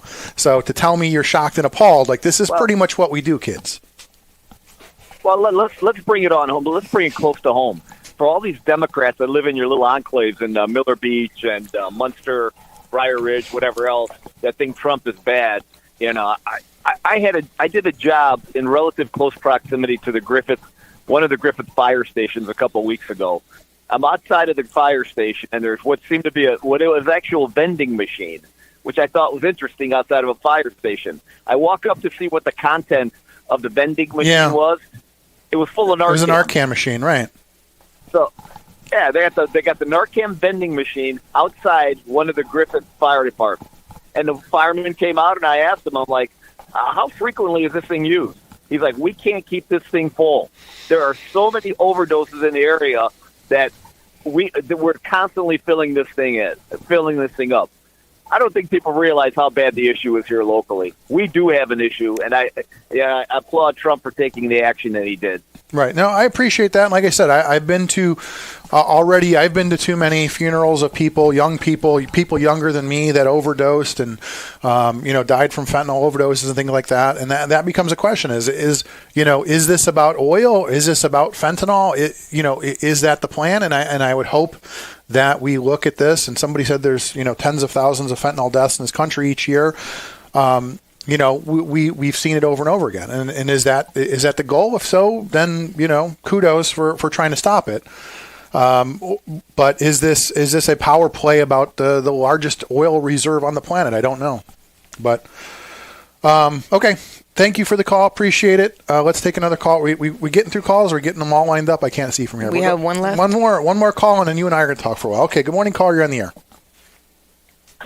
Good morning, Chuck. How you doing? Brad Gimbel here. I got to pull up the Brad Gimbel list. Go ahead. Yeah. Oh, that's okay. Hey, I got news for everybody. No other drugs come out of Venezuela except a small amount of cocaine, and that is a super small percent. We're talking less than 6, okay? 94% of the cocaine comes from Colombia. Meth, heroin, and fentanyl all come from Colombia, Peru, and they're distributed through the Mexican cartels, okay? Don't give me all you just Trump over loyalists. Venezuela was not about the oil either. If anybody knows anything about finance, it's about the silver embargoes that are coming out of China because you can't get any exports of silver out of there, okay? The fact is, folks, the U.S. is going to basically take control of the entire Western Hemisphere. And the other reason is, one of the reasons why, is because you had countries like Venezuela trying to sidestep the dollar and sell oil to the Russians and the Chinese through cryptocurrency and not using the dollar, the petrodollar. Okay? Nobody wants to listen to that. Look, the Obama administration took out Chavez because he wouldn't play ball with that oil administration. Okay? Venezuela accounts for literally less than 6% of all the cocaine exports. You know who runs the cocaine trade besides the Mexicans and the Colombians? The CIA and the State Department. That's who runs the cocaine trade here. Okay? And you know what? I'm not going to go on anymore of that because what the most important thing is, Chuck, and let's get to that list and then I'll stop being a blowhard. hard with my voice because I can hear you, Chuck. It's just the channel on my end is louder, and it's not as loud on yours. All the Trump loyalists can't handle the fact that he legalized weed. They'll tell you, weed's terrible, but they'll defend their boozing. Boy, will they defend that alcohol. There's people in pain all over the place that can't walk, have bad backs, are sick as dogs, and they're yelling and screaming that somebody can't give you the ability to have some kind of medication that you can grow in your own backyard. Nope, go to the liquor store, folks. Go drive drunk. Go act like a moron in public because you want to be an alcoholic. Yeah, that solves a lot of stuff. Oh, those Trump, he's so terrible. He legalized the weed. When you keep the government out of the drug trade, you will have an increased amount of entrepreneurs providing the best and healthiest products you can put on the street because everybody wants to make money. That's my argument on the legalization thing. I'm sorry, when you get the state involved, you get people not taking out the elements of the marijuana that actually has the healing properties. That's the problem with legalization. And I got news for everybody else. If your kid wants it, they're going to get it. It doesn't matter what you do and what you say and how many times you beat your kid's butt. They're going to go out and do the drugs if they want it, and they're going to find them, and there ain't going to be a president on the planet or an army in the world that's going to stop that drug trade. You want to know why? Because everybody's susceptible to money. And until the money cash thing goes away and every single thing is trackable, that's the only real answer. And gosh, don't we now have a blockchain solution for just about everything, Chuck? I'll stop my 2026 rant. Thanks for letting me go. No. Now go ahead, Chuck, talk. 'Cause I can hear you. Okay. So, Brad, I always use the example when I talk about the black market. I say, do you know when the most dangerous time in American history was? It was during Prohibition. Do you know when the mafia grew to have a stranglehold on this country? It was during Prohibition because the government overnight made half of this country criminals. And so that's sort of the whole thing. When you look at the history of sort of black markets, you see. Yeah, I can hear you. Are you? Yeah, I can still hear you. Can you hear me? Okay, okay. Well, I can hear you, Brad. So, but I mean, that's always been when you look at. Chuck. I can still hear you. Barely. Okay. Well, okay. I'll have to tweak. We'll have to see what's going on here. But so bottom line is, we know historically that black markets give the underworld lots of money and lots of power. It causes violence, and so that's always been my argument about legalization. Is look, I'm not a big fan of government overreach. I'm not a big fan of government regulations and things like that.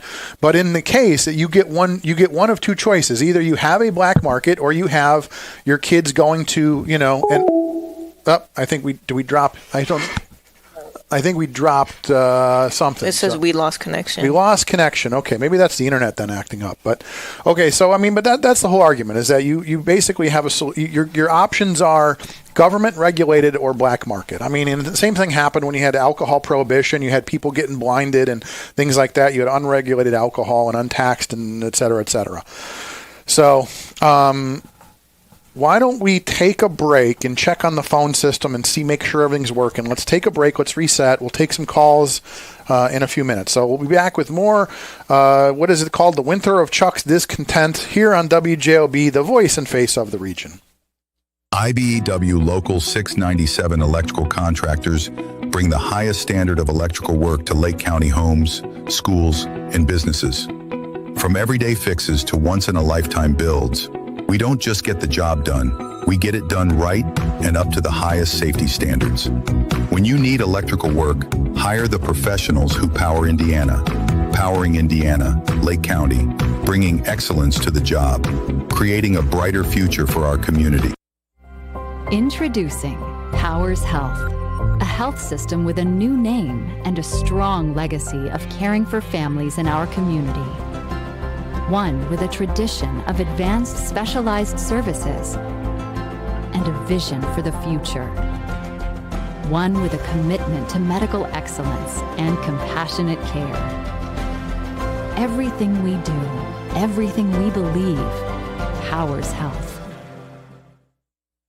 Do you want to get a vaccine, but it's difficult to get to your healthcare provider? Call the folks at Right Care Pharmacy. They'll come to your home, discuss your vaccination status with you, and administer the appropriate vaccine with expertise. They offer vaccines for flu, shingles, pneumonia, hepatitis A and B, TDAP, RSV, and COVID. They've been serving the Lake and Porter County community for over 11 years and are fluent in Spanish. Call Right Care Pharmacy at 219-655-5028. For over 100 years, Roofers Local 26 has been keeping Northwest Indiana dry and safe. Since 1919, our highly trained members have built a reputation for skills, safety, and reliability. With a 4-year apprenticeship and certifications in OSHA safety, first aid, and CPR, we deliver quality you can trust. When you need roofing done right, choose Roofers Local 26, protecting what matters most for over a century. For more information, visit www.roofers26.com.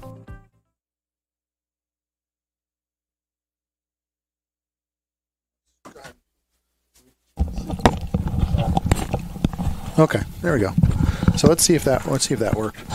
Okay.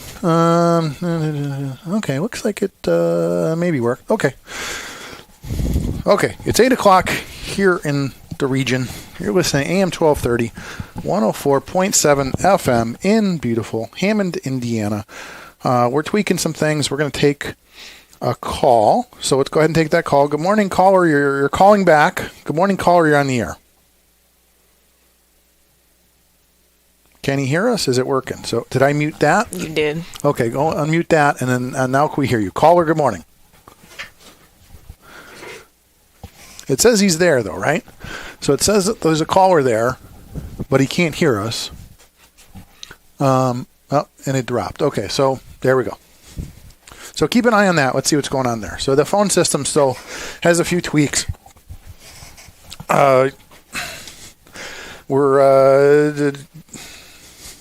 What are we doing? We're doing radio. I know that much. We're doing radio. This is the winter of Chuck's Discontent here at the new old new studio on the WJOB, the campus of WJOB here in beautiful Hammond, Indiana. Lynette and I are here doing radio. We spent a couple days getting the studios, and the bugs worked out, and the bugs are coming back, and we're tweaking as we go. So we're trying to adjust volume levels, and you guys give us your feedback. So I think the phones are working if you guys want to call 219-845-1100. We've gotten that far. So in the meantime on that, I wanted to get your take on this. So what are your thoughts? I mean, just kind of seeing what happened over the weekend. What are your thoughts on things? On the Venezuelan thing? Well, we can start there. Yeah. What are your thoughts on anything? What are your thoughts? Yeah, I mean, I can see how, it's a pretty bad thing. Well, why is it a bad thing, though? Well, this is probably going to start some beef between us. With who? With us and the Venezuelans. Well, I know they're most of them are pretty happy about it. Well, that becomes the question. Is it's sort of like when you have somebody. So again, Maduro was appointed after Hugo Chavez died in 2013, and so that becomes the question: is if you have somebody that you don't like running a country, where is it? I mean, that's always where my argument is. Where is it my place to get involved? If and that's the question: is if the Venezuelans elected this guy, that you're just like I always say, voting has consequences, and you deserve the government you vote for. So that becomes the ultimate question: is is this guy a dictator or is he democratically elected? I don't know. I wasn't there for the elections, so. But if you have, going back to the point of Venezuela has the largest oil reserves on the planet, worth $17 trillion. There's really no reason when your country is sitting on that much oil for the people to be starving and suffering, right? And that becomes the question is, and you see this in the Middle East too. You have the princes. The princes are sitting here, in gold palaces and private jets, and the people are still living, are still poor. And that becomes the ultimate question: is if you have this much oil, and you're not, and the people are suffering, at what point should the rest of the world get involved and go, hey, or whether you're talking about drugs or oil or whatever? It's like, at what point is it our place to get involved in things like that? I think if we can help, then we probably should. Okay.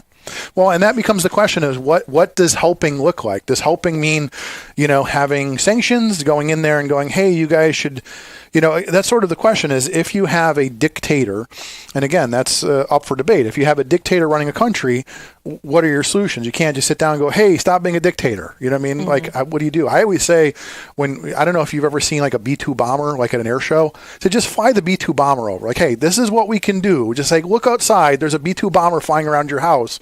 Like, don't mess with us.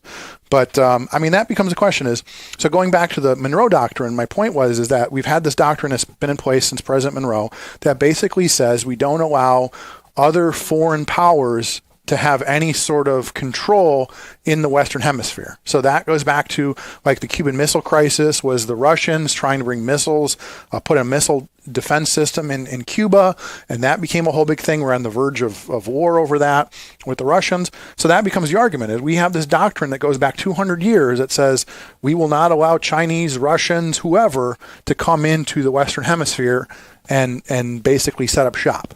And if they do, we blow that up.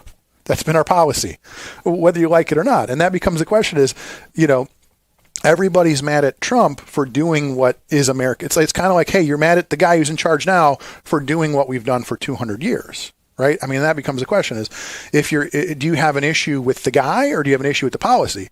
Because if you have an issue with the policy and you get rid of the guy, then the next guy is going to do the same thing. You know what I mean? It's like you're not changing the rules, you're just changing the guy, but he's using the same rules.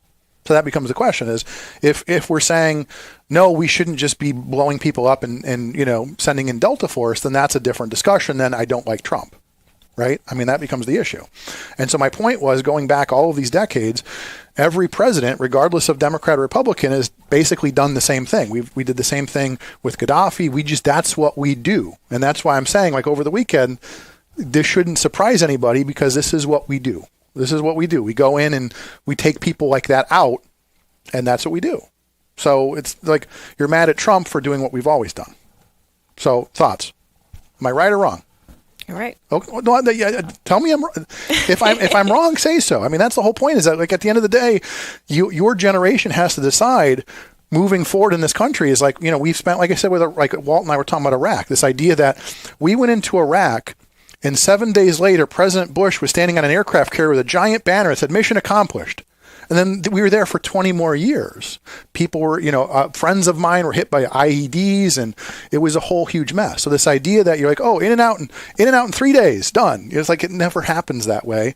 And we spent, and not only, did a lot of Americans get hurt and die, a lot of Iraqi civilians, women and children were hurt and killed.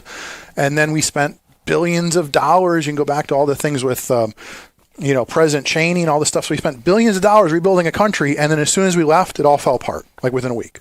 And that's historically what happens. We spend all this money rebuilding a country and then we walk away. And it's like it never happened. And that's why we're $38 trillion in debt, because we keep spending all this money on things and it doesn't work. And then we walk away, oh, that didn't work. We should spend more money on it. But again, it doesn't matter if you're talking about a train or rebuilding a nation. That's how things go in this country. And that's why, that's why I shout taxation is theft every day. A little bit of a lose-lose situation. Well, but who's losing though? I mean, that's the thing. If we get into debt, who is losing? Your generation is losing because the cost of everything that's sort of the thing. It's like, hey, what's happening in Venezuela is important, and I worry.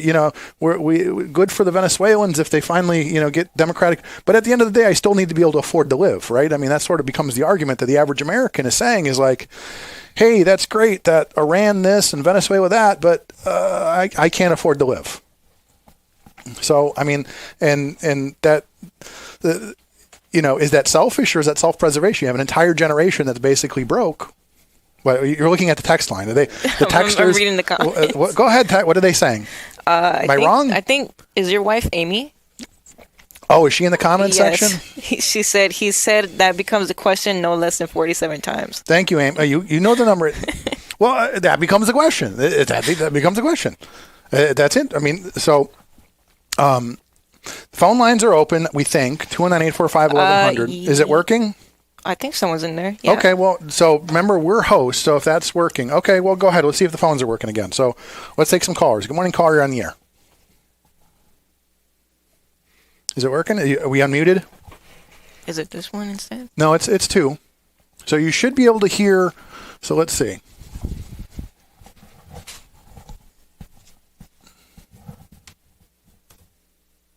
Check. So why are they not hearing us? So, we got kicked out again. So why are we getting kicked out? So let's call that back. Let's see if this is working. So there's that. There's that. Hang on. I'm doing it live, guys. Hang on. Let's see if this is working.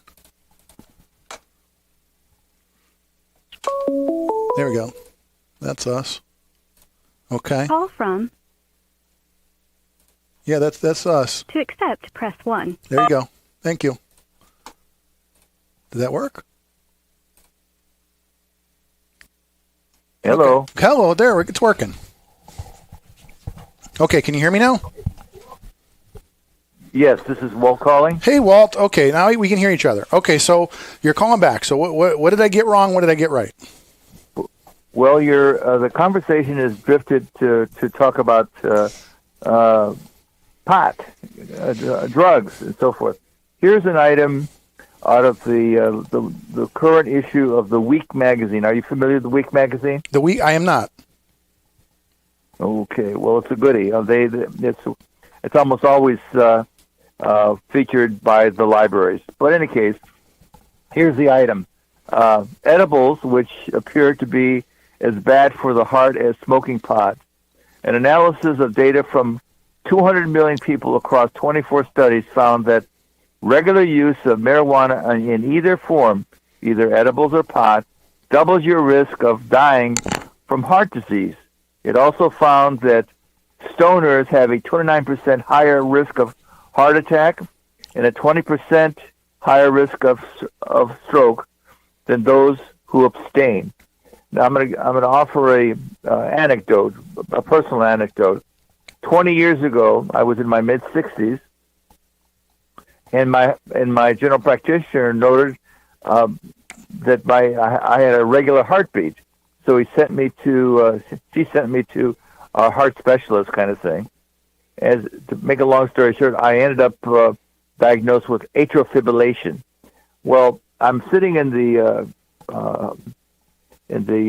waiting room of the heart specialist, and I asked the nurse, basically, is it the norm for a guy in his mid-60s to come down with atrial fibrillation? And she looked at me kind of quizzically, and then she said, we have people coming in here in their 20s, right, with atrial fibrillation. I said, well, how could that be? Illegal drugs. So here's the thing, though, Walt. You come from a generation where practically everybody smoked, and it always blows young people's mind when I say even Fred Flintstone was encouraging you to smoke back in the 60s. So this is the thing, and what happened? Everybody has lung cancer. My grandfather died of lung cancer. I talked to somebody the other day, had a stroke, and he's still smoking even though he had a stroke. So that becomes the question: is what role does government have in telling me you can't smoke this, but you can smoke that. You can drink this, but not. I mean, again, that becomes the question: is back to my point about prohibition. Government came out and said you can't drink anymore. Did everybody stop drinking? No. Everybody started going to speakeasies and making gin in their basement in the bathtub. So that becomes the question: is what role does government have in telling me I can or can't do something? But then also, what role does government have in treating me when I come down with lung cancer because I smoked for 50 years? I mean, that becomes an inherent question, about prohibition and regulating things and what have you. Well, there is differences in risk factors between one form of consumption versus another. I mean, there are people who eat crappy food, and over a lifetime, and there's a limit to what government can do at this stage of the game when it comes to pot and so forth. What's left is education. But the idea, the old libertarian line that, well, if we legalize it, you'll eliminate the illegal drug market is ridiculous. No, I agree because no such thing. Right, we've seen that in California is a perfect example of that, Walt, where they said we're going to legalize it and we're going to tax it, and now legal weed costs 3 times more than illegal weed. And Governor Pritzker said the exact same thing on election night. He said we're going to legalize marijuana and we're going to tax it. And what happens? The people that can afford to buy the regulated weed do, and then there's still a black market because government put too many taxes on it, right? I mean, and we saw that in California, New York, and New Jersey, same idea, is that the blue states tax marijuana so heavily that people go back to the black market. But my point was, if our concern is truly fentanyl in marijuana, then getting regulated marijuana that's regulated through the state, you are less likely to have that concern. But again, this becomes, is this a straw man argument? Is fentanyl a straw man argument for us wanting to go after the world's largest oil reserve, right? I mean, I guess that becomes a fundamental question. Are we doing this saying, well, it's for, again, Walt, it's for the children, which we always hear, right? It's for the children. We're trying to stop the fentanyl. And by the way, we just got $17 trillion in oil in the process. So that becomes the question is, who do you believe in what's their motivation? Well, when Washington goes to war, it's rarely over a single issue. And to think that it's only about oil or only about drugs, are kidding themselves. There's a history here that that rarely talks about, and that is the Opium Wars of the Opium War of the 1800s. Right. The British they developed a trade in importing opium from India to China, and then we had opium dens, and then you had an entire generation that spent their life in opium dens, and I get all that, but again, Walt, do you think that this? I mean, do you think that the Chinese have forgotten about this? I don't believe for a second that they have. Well, and that becomes the question. I suspect the whole fentanyl thing is rooted in, look what you did to us with the opium wars, and you went to war to force us to, because there was opposition. The Chinese nationalists opposed the British. They were defeated, and the opium continued to flow. Do you think that the current part of the Chinese government, the communists, do you think they've forgotten that? I don't think they have at all. Well, Walt, this becomes that question of, we've got a Chinese government that has, a 50-year plan, and we have an American Congress that has a 4-year plan or a 2-year plan, right? I mean, that becomes the question, is we're up against a well-organized government that has a long-term plan for world domination, and, we're sitting here arguing about semantics and silly things in the United States, and we're not dealing with the big things like debt and the bigger issues. So that becomes a question is, you've got the Chinese government playing chess and we're playing checkers. And that becomes the question of our Congress, right? I mean, we have a Congress that thinks in cycles, in election cycles, and not in generations anymore. So. Well, it's an article phase amongst the elite levels of communist China that the United States is in decline. And they're just waiting for us to drop like a rotten apple off of a tree. Well, that's what they're waiting for. And to your point, if you're saying that fentanyl is weaponized, then essentially what are you doing? You're taking out the next generation. We already see that our birth rates are declining and young people can't afford to have. I mean, we're seeing a decline, and this goes back to what's going to happen. I mean, pick any issue. It's going to cause the Social Security system to collapse because there's not enough people supporting those on Social Security. You're going to have, replacement theory. You're not going to have enough people to replace those in the workforce. Any number of these things. But again, is anybody talking about this, Walt? That's the problem. Nobody in Congress is thinking about this. Nobody's thinking about the debt. Nobody's thinking about the next generations. They're just talking about the next election cycle. And that's what concerns me is nobody in charge is thinking further ahead than the next election. So yeah, you're right. And just to bring up the fact that we've got $38 trillion of accumulated debt, you're going to get a blank face looking at you. Right. There's no sense of as how dangerous it is and what the potential long-term consequences are. They just don't get it, and they're getting a very poor education in the process too. Right. Well, and that's the thing is that's my point is that we keep throwing more money at things and we get less results, and our solution is let's throw more money at it and see what happens. And so that's our government's solution is let's throw more money at the problem and let's see what happens. Well, we know what happens. Nothing happens. But Walt, I appreciate the call as always. Thanks for calling back. I appreciate your wisdom on these things. You have been a stalwart here on these airwaves, and I always appreciate hearing from you. So, okay, let's go ahead and take the next call. Good morning, caller. You're on the air. Hey, Chuck, just calling you back to help you out here. I think your phone issue is the calls are making it into WJOB, but they're not getting connected to the board right away. Well, it's At a least cloud. That's what happened in your little downtime. Because Yeah. I could literally hear Brad Gimbel Right. So asking, "Hello, anybody there?" Same with Walt, right. but they were definitely not on the So air. we are testing a cloud-based system. So what happens is we're having issues with the connection between us and the cloud. So that's what we're working on. So that's what this is. Like I said, we literally set this up at 8:00 last night, and we're doing it No live. way. No, are you that early? Yeah, we waited till I got back from vacation. That's a and- joke there. No, that Hey, was one more thing. Hey, the good news Brad is though. Gimbel, if you still got a set of brass on you, give me a call. You owe me a call. Uh-oh. I want to know how that Bitcoin position's going. Hey, I'm still you know short what? at 121. We can actually. You know what's funny? We should just call Brad right now. We can do that live on the air with this. He new system. doesn't call back. Okay. Crybaby. Okay, well, hey, one more thing though. yeah. I noticed this. This seems to work out every time. Every time the Democrats whine and moan about something, it turns out to be the exact right thing to do. What can I say, man? It works every time.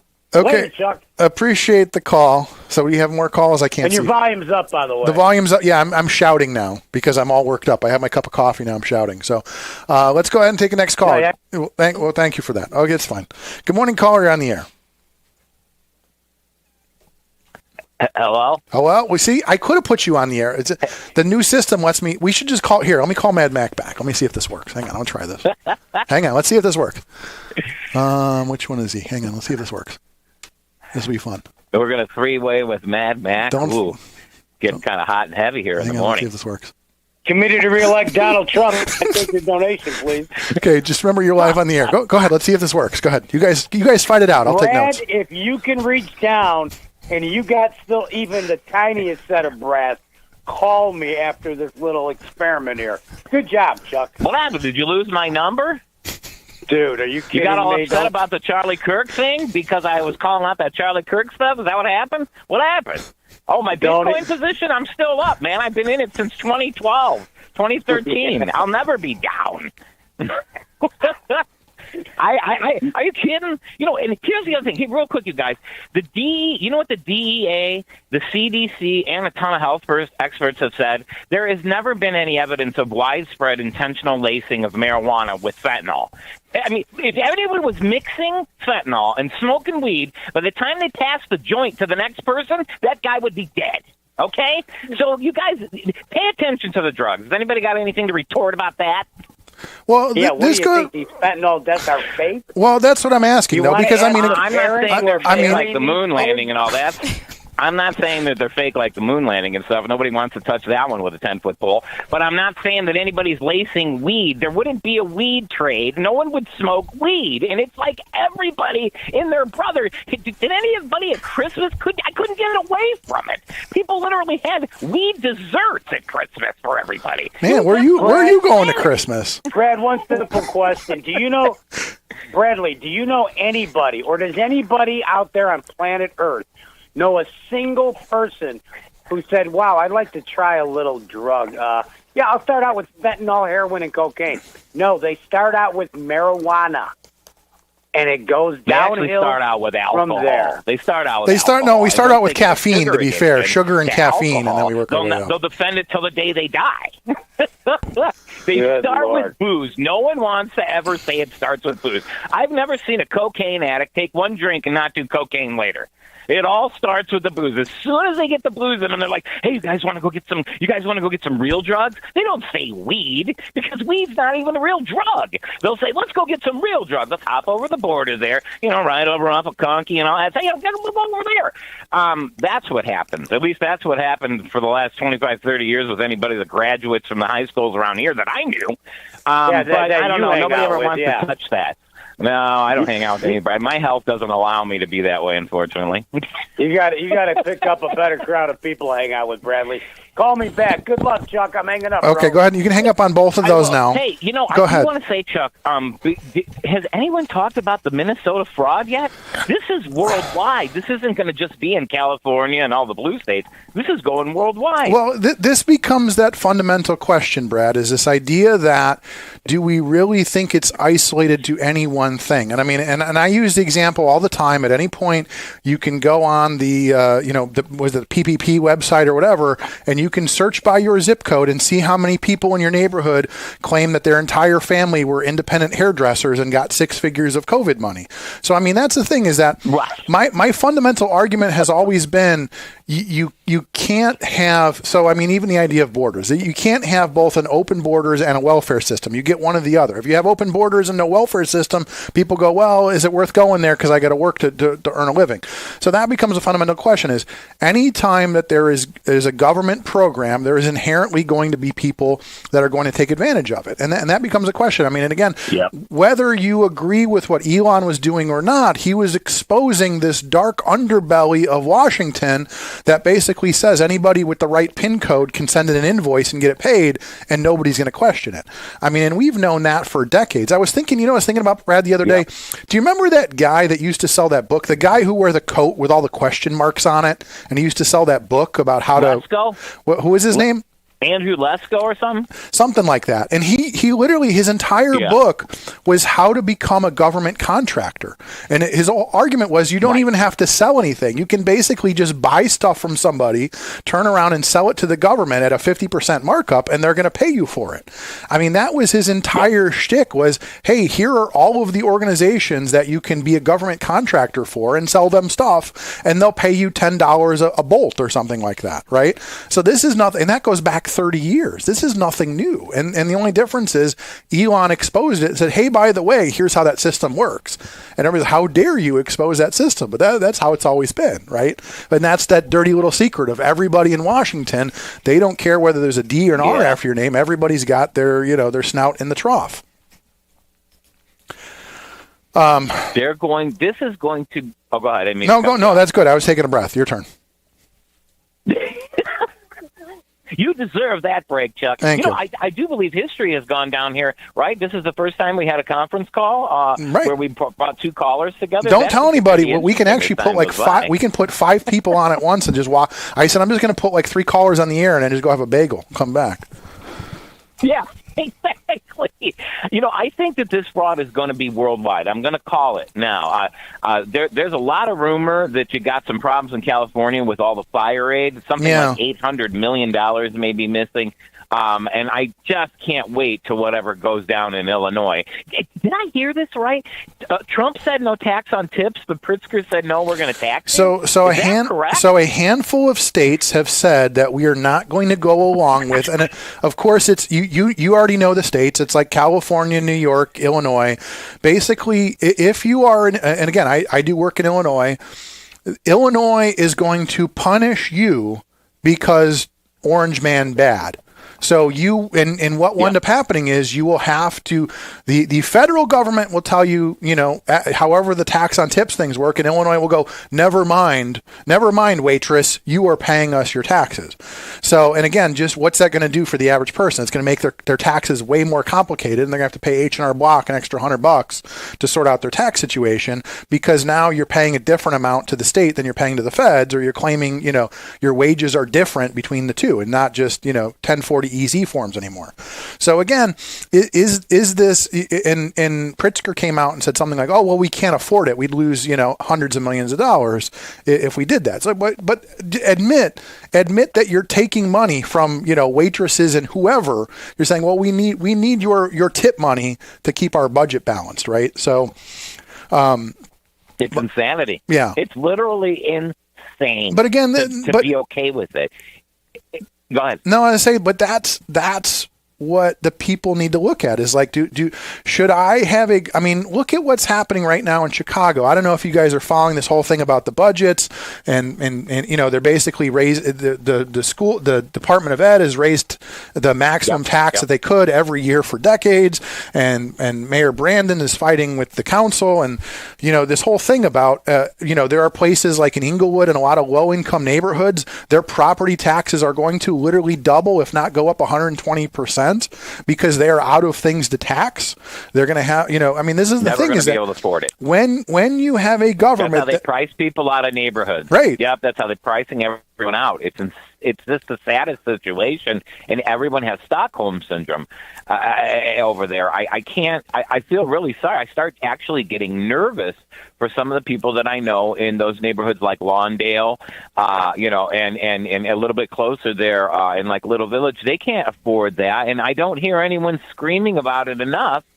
And yelling it because Brandon Johnson is anti-Trump, and so is Pritzker. And it's like, you people, with all the fraud that's going on, with all the chaos that's going on, my hope, and I think it's going to happen, I think people are going to start getting, and this is why it's huge on social media right now, this ethic, don't pay your federal taxes and stuff. I think people are actually going to start coming together, Democrats and Republicans. We're going to find out we got a lot more in common, and we're going to hold these guys to the fire. I think parties like your Libertarians is going to gain traction. I think it literally is going to start any moment. Hey, Brad, real quick. Because people have had it. You can't afford things. If you want eggs, on average, eggs, like on the higher end of the free range kind of stuff, they average like $9 to $10 a pound versus ground beef. When that's the case, we do have a problem still, even though you can buy eggs that are somewhat cheaper. You still have a real problem here with mismanagement of food. And in my opinion, it's always been a distribution problem versus a money problem. But everybody wants to blame Trump for the high prices. Why doesn't anybody figure out where their money comes from, who owns it, why we have a central bank cartel called the Federal Reserve? That is who's costing you the money, folks. And they're not any political party. Well, I actually should retort. They are one political party, depending on who's in charge, and we know that. But for the most part, if we all decided to fight back one day, and I think it's coming, Chuck, I don't think they're going to stand a chance, and they know it. And these little bits of things, and I'm sorry I'm rambling, but there's a couple points, the stimulus checks and all that stuff, that's just to shut everybody up. That's just to say, you know what, here, pay for your Christmas presents and still be poor. I don't think it's going to be enough. I don't think it's going to be enough, and I think with everything going on, people are going to start demanding that they get paid. Like everybody else did. Hey, Brad, you reminded me of something I wanted to mention on the air. I'll caveat this. This is not financial advice, folks, but go into work today and change your withholding to exempt. Yep. Just saying. Not financial advice. I did mine on Friday. Go in, change your withholding to exempt. If we all do it, they can't arrest us all. If 100 million of you had some courage and change your withholding to exempt and said, I'm done until you guys fix this, they get the message real quick. Not Chuck's financial advice. Right. They wouldn't give a bank from the bank of Brad and Chuck. They wouldn't give. You wouldn't be giving money for them interest free, right? I mean, they take that money and use it, and then turn around and figure out how to tax you more. Please, sir, may I have my money back? There has to be a whole revamping of the system, and I do believe that it is happening. The crypto markets are going to fly. The regulations are coming. All of this chaos is basically to keep everyone completely distracted from what's going on in that banking system, and we're going to wake up one day to some big tragedy. Oh gosh, conspiracy. I'll end it on a conspiracy here. The big talk on social media also is that Maduro is going to have all the evidence that the 2020 election was rigged, and he was part of it. Wow. What do you think of that twist in the story? They used Starlink satellites, is what I heard, right?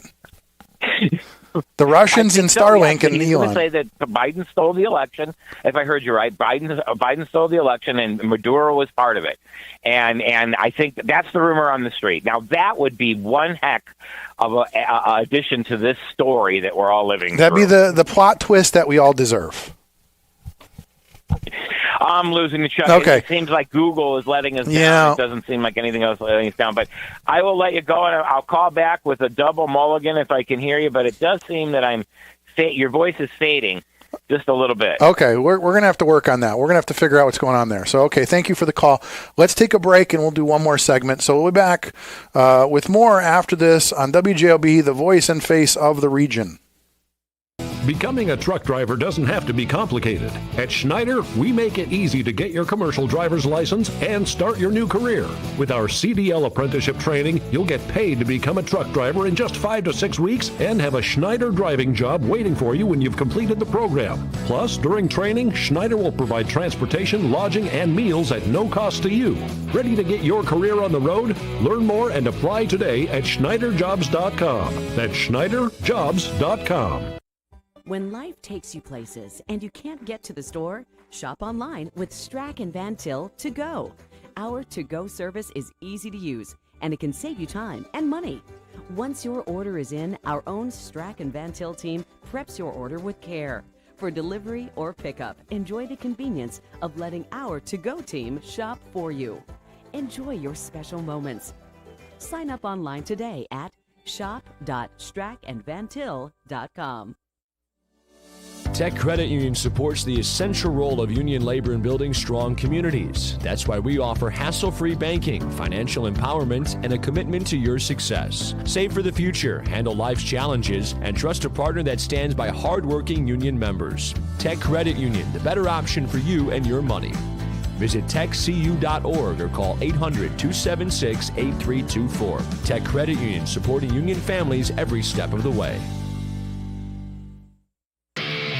From the gas in your car to the heat in your home and the roads that you drive on, our work powers daily life. We are USW Local 71, the proud men and women of the Whiting Refinery. We're not just refinery workers. We're your friends and neighbors, raising our families here, shopping in the same stores, and cheering in the same stands. USW Local 71, powering the region because we are the region.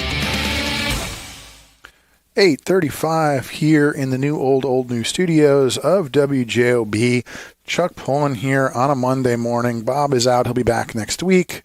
We have lots to go over. We had just an exciting couple weeks off. I know he had a great Christmas special, and that was a lot of fun. It was nice to see that. It worked out perfect because he got to have a Christmas special, and I didn't have to be here. So it worked out great for everybody.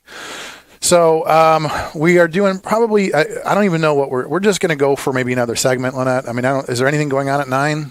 We probably can't really do anything. Another show until 11. No show till 11. So we're going to be here for a little bit. If you guys want to call in, 219-845-1100. We're taking calls. We're talking about the news of the weekend, but we want to hear what's on your mind. So do we have calls? You want to take one? We have one named Anonymous. Well, you can't say that out loud. Well, go ahead. Let's take it and see what happens. Good morning, Anonymous. How are you? Good morning, caller. Let's see if we can hear him. Good morning, caller. Does it say they're there? Mm-hmm. Good morning, caller. And you have that turned up? Yep, that's turned up, and we can't hear them. Okay, go ahead and drop them. Call back, Anonymous. So we finally got this whole thing up and running at like 9 o'clock last night. So we're just working out some bugs. I know people are saying this is low and that's low and whatever. So we're working on some of that. We're working on the phone system. We're trying to get everything sorted out. But we'll be here for a few more minutes. If you want to call us at 219-845-1100, like I said, we were talking about the capture of Maduro over the weekend. Brad brought up the massive daycare center fraud that was exposed in Minneapolis. Is it a fraud? Is it not? Is it a vast right-wing conspiracy that the Quality Learning Center really did have 40 kids there, or did they not? That goes back to Jed and I, our first discussion this morning about the legacy media that was saying, no, everything's on the up and up. And then, the YouTubers and people like that were going, wait a second, none of this makes sense. And, exposing all of the millions of dollars that these facilities were bringing in. Brad brought up the idea that this is much bigger than, and I absolutely agree with Brad. And again, like I said, you can go back to COVID. Anytime that government creates a program there's going to be abuses. And I mean, there's this whole idea about the Feeding the Children initiative and talking about guardrails. And I mean, that's, to me, has always been the inherent issue with government, is when you create pots of money, everybody's going to go, oh, look, there's a new pot of money. How can we get some of that money, whether it's legitimately or illegitimately? And far too often, we don't have the guardrails in place. We do things, like I talked earlier with Walt, we do things so haphazardly in this country that we don't put the guardrails in place. And on the back end, we go, oh, wait, we lost $100 million to fraud. Who would have seen this coming? So why don't we, do we have the caller back? We do. Let's go ahead and put him on the air. Let's see if this works. Good morning. Good morning, caller. You're on the air. Hey, Chuck, how you doing, man? Hey, now I can hear you. Fantastic. How are you this morning? I'm doing good. Hey, we got to give Didlo credit. Okay. Because I listened to that so-called, when they were setting up the thing last night, and he admitted on that little speaking with the councilman from Dyer, yeah, that basically he made a mistake with the so-called we need TV and moving cameras. And those of us who are begging, pleading, asking, traditional talk radio is very simple. It's a subject, it's a host, and it's a caller, and you debate the issues at hand. So it's on tape, not my opinion. At least he admitted he was wrong.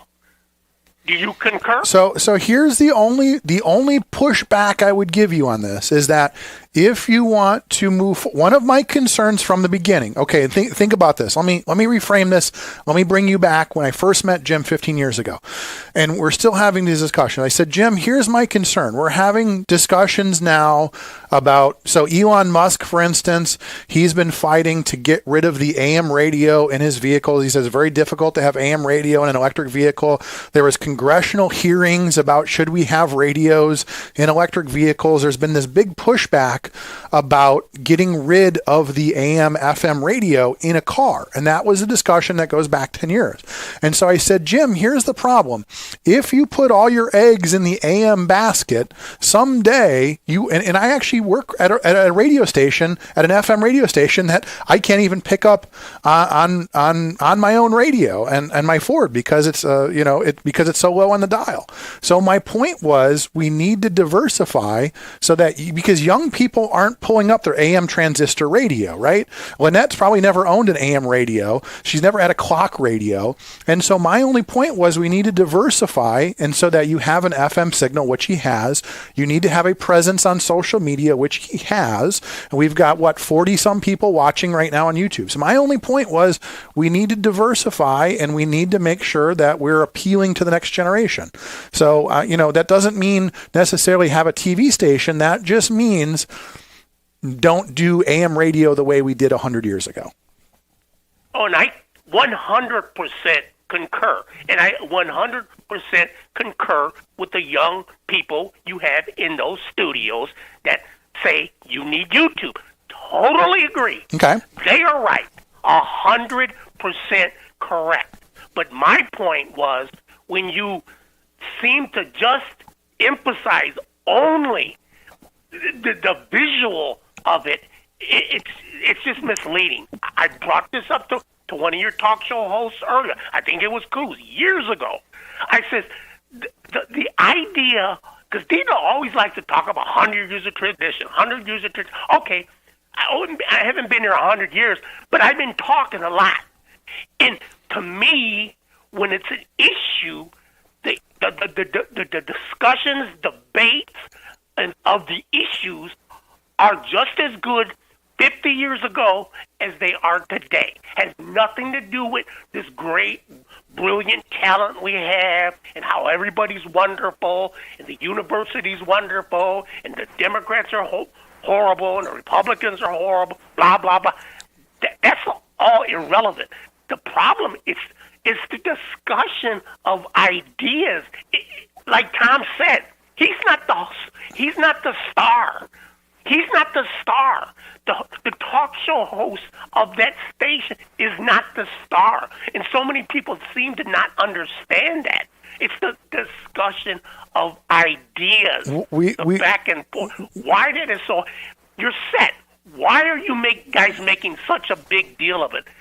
You need a background and a camera. And that's literally what we have. That's what we have right now. That's literally all we have. He was perfect. Knows that was perfect. Look at any low budget YouTube former military people on on YouTube today. The podcast.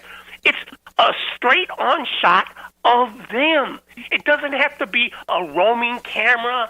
Let's look at the producer. Let's fly back to the talk shows.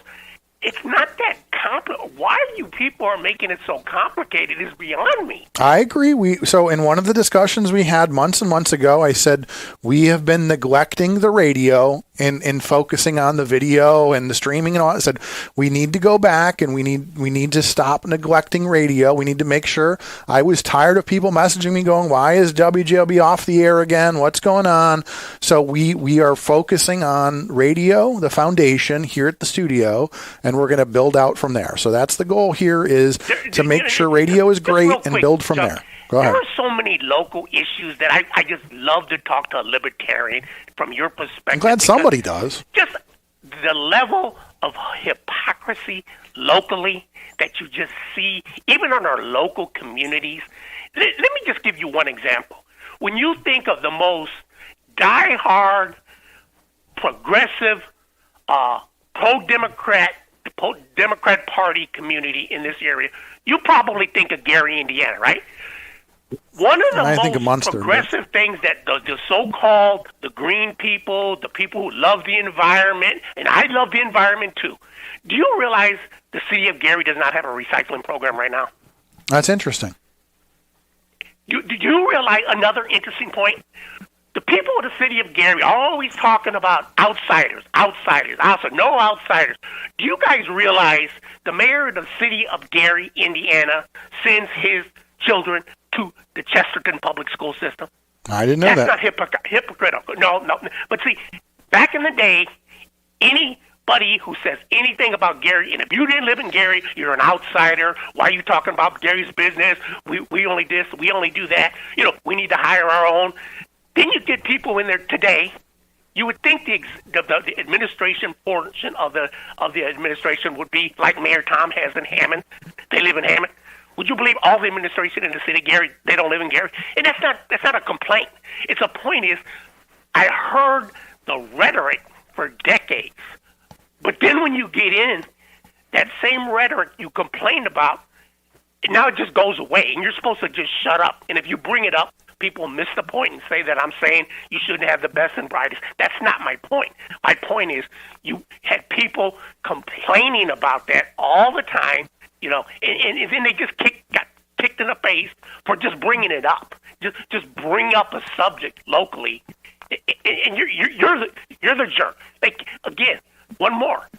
They keep calling people such as yourself, which you do admirably, and you're correct, cave people, right?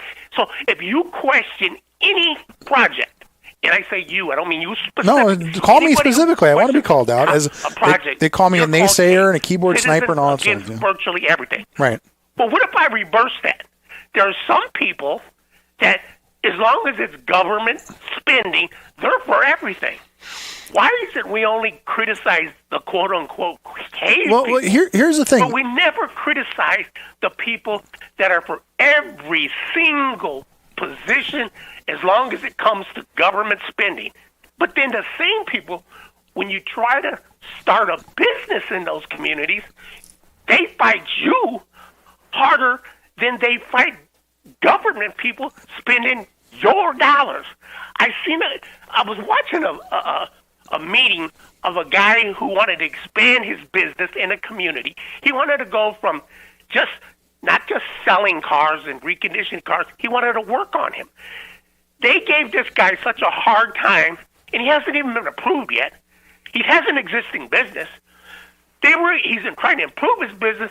One of the council people says, "Well, that's an old sign. Why doesn't it say end repair?" He says, "Because I haven't been approved yet for repair." Right. This is what they do to business people, and nobody sees this. You have a lot of talkers, but who sees what business people have to go through, and they just have to smile and bear. Oh yes, counselor, that's a wonderful question. I'm thinking you're an idiot. But see, you can't do that because that's not decorum. That's not proper. But every single day in this county, business people have to put up with that and have to grin and bear it. And indeed, there's a bunch of people that know I'm telling the truth, Chuck. I'm not going to mention the community; it's irrelevant. But it's so hypocritical. And I'll get off after this. Hey, Chuck, remember the gun laws?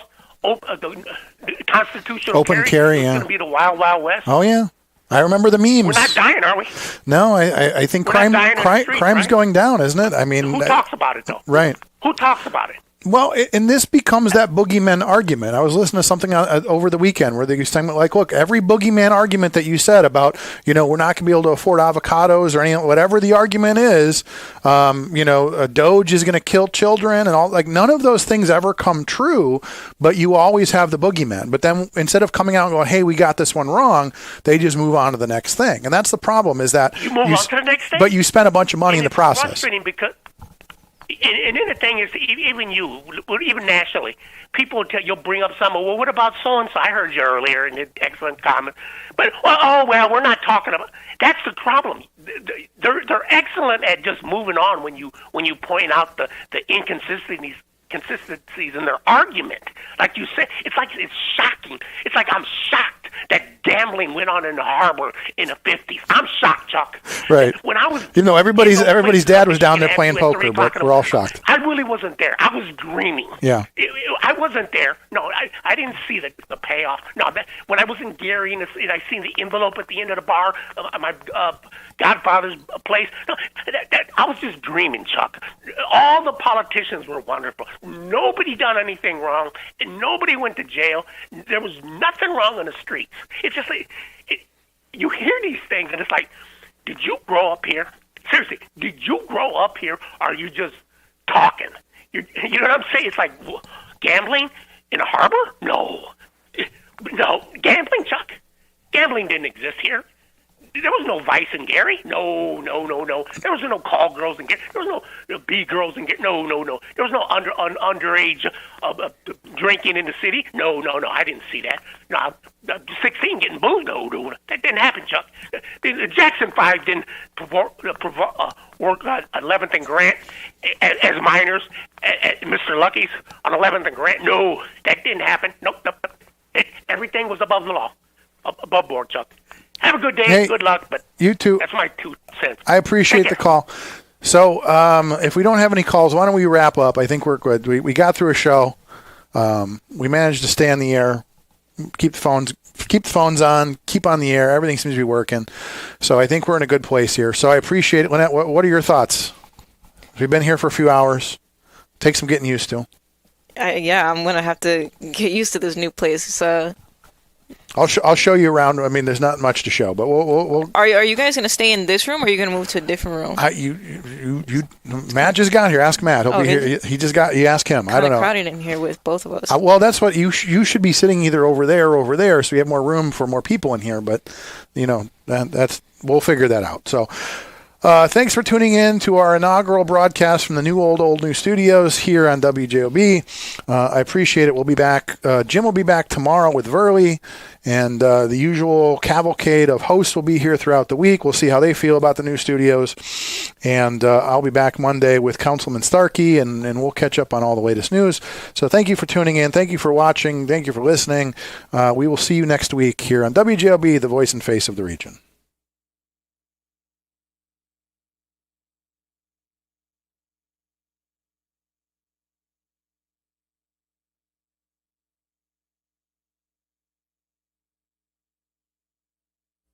It's the simplest expression. The smallest thing that changes everything. A smile. So easy. A smile lights it up. Apologizes. And welcomes unconditionally.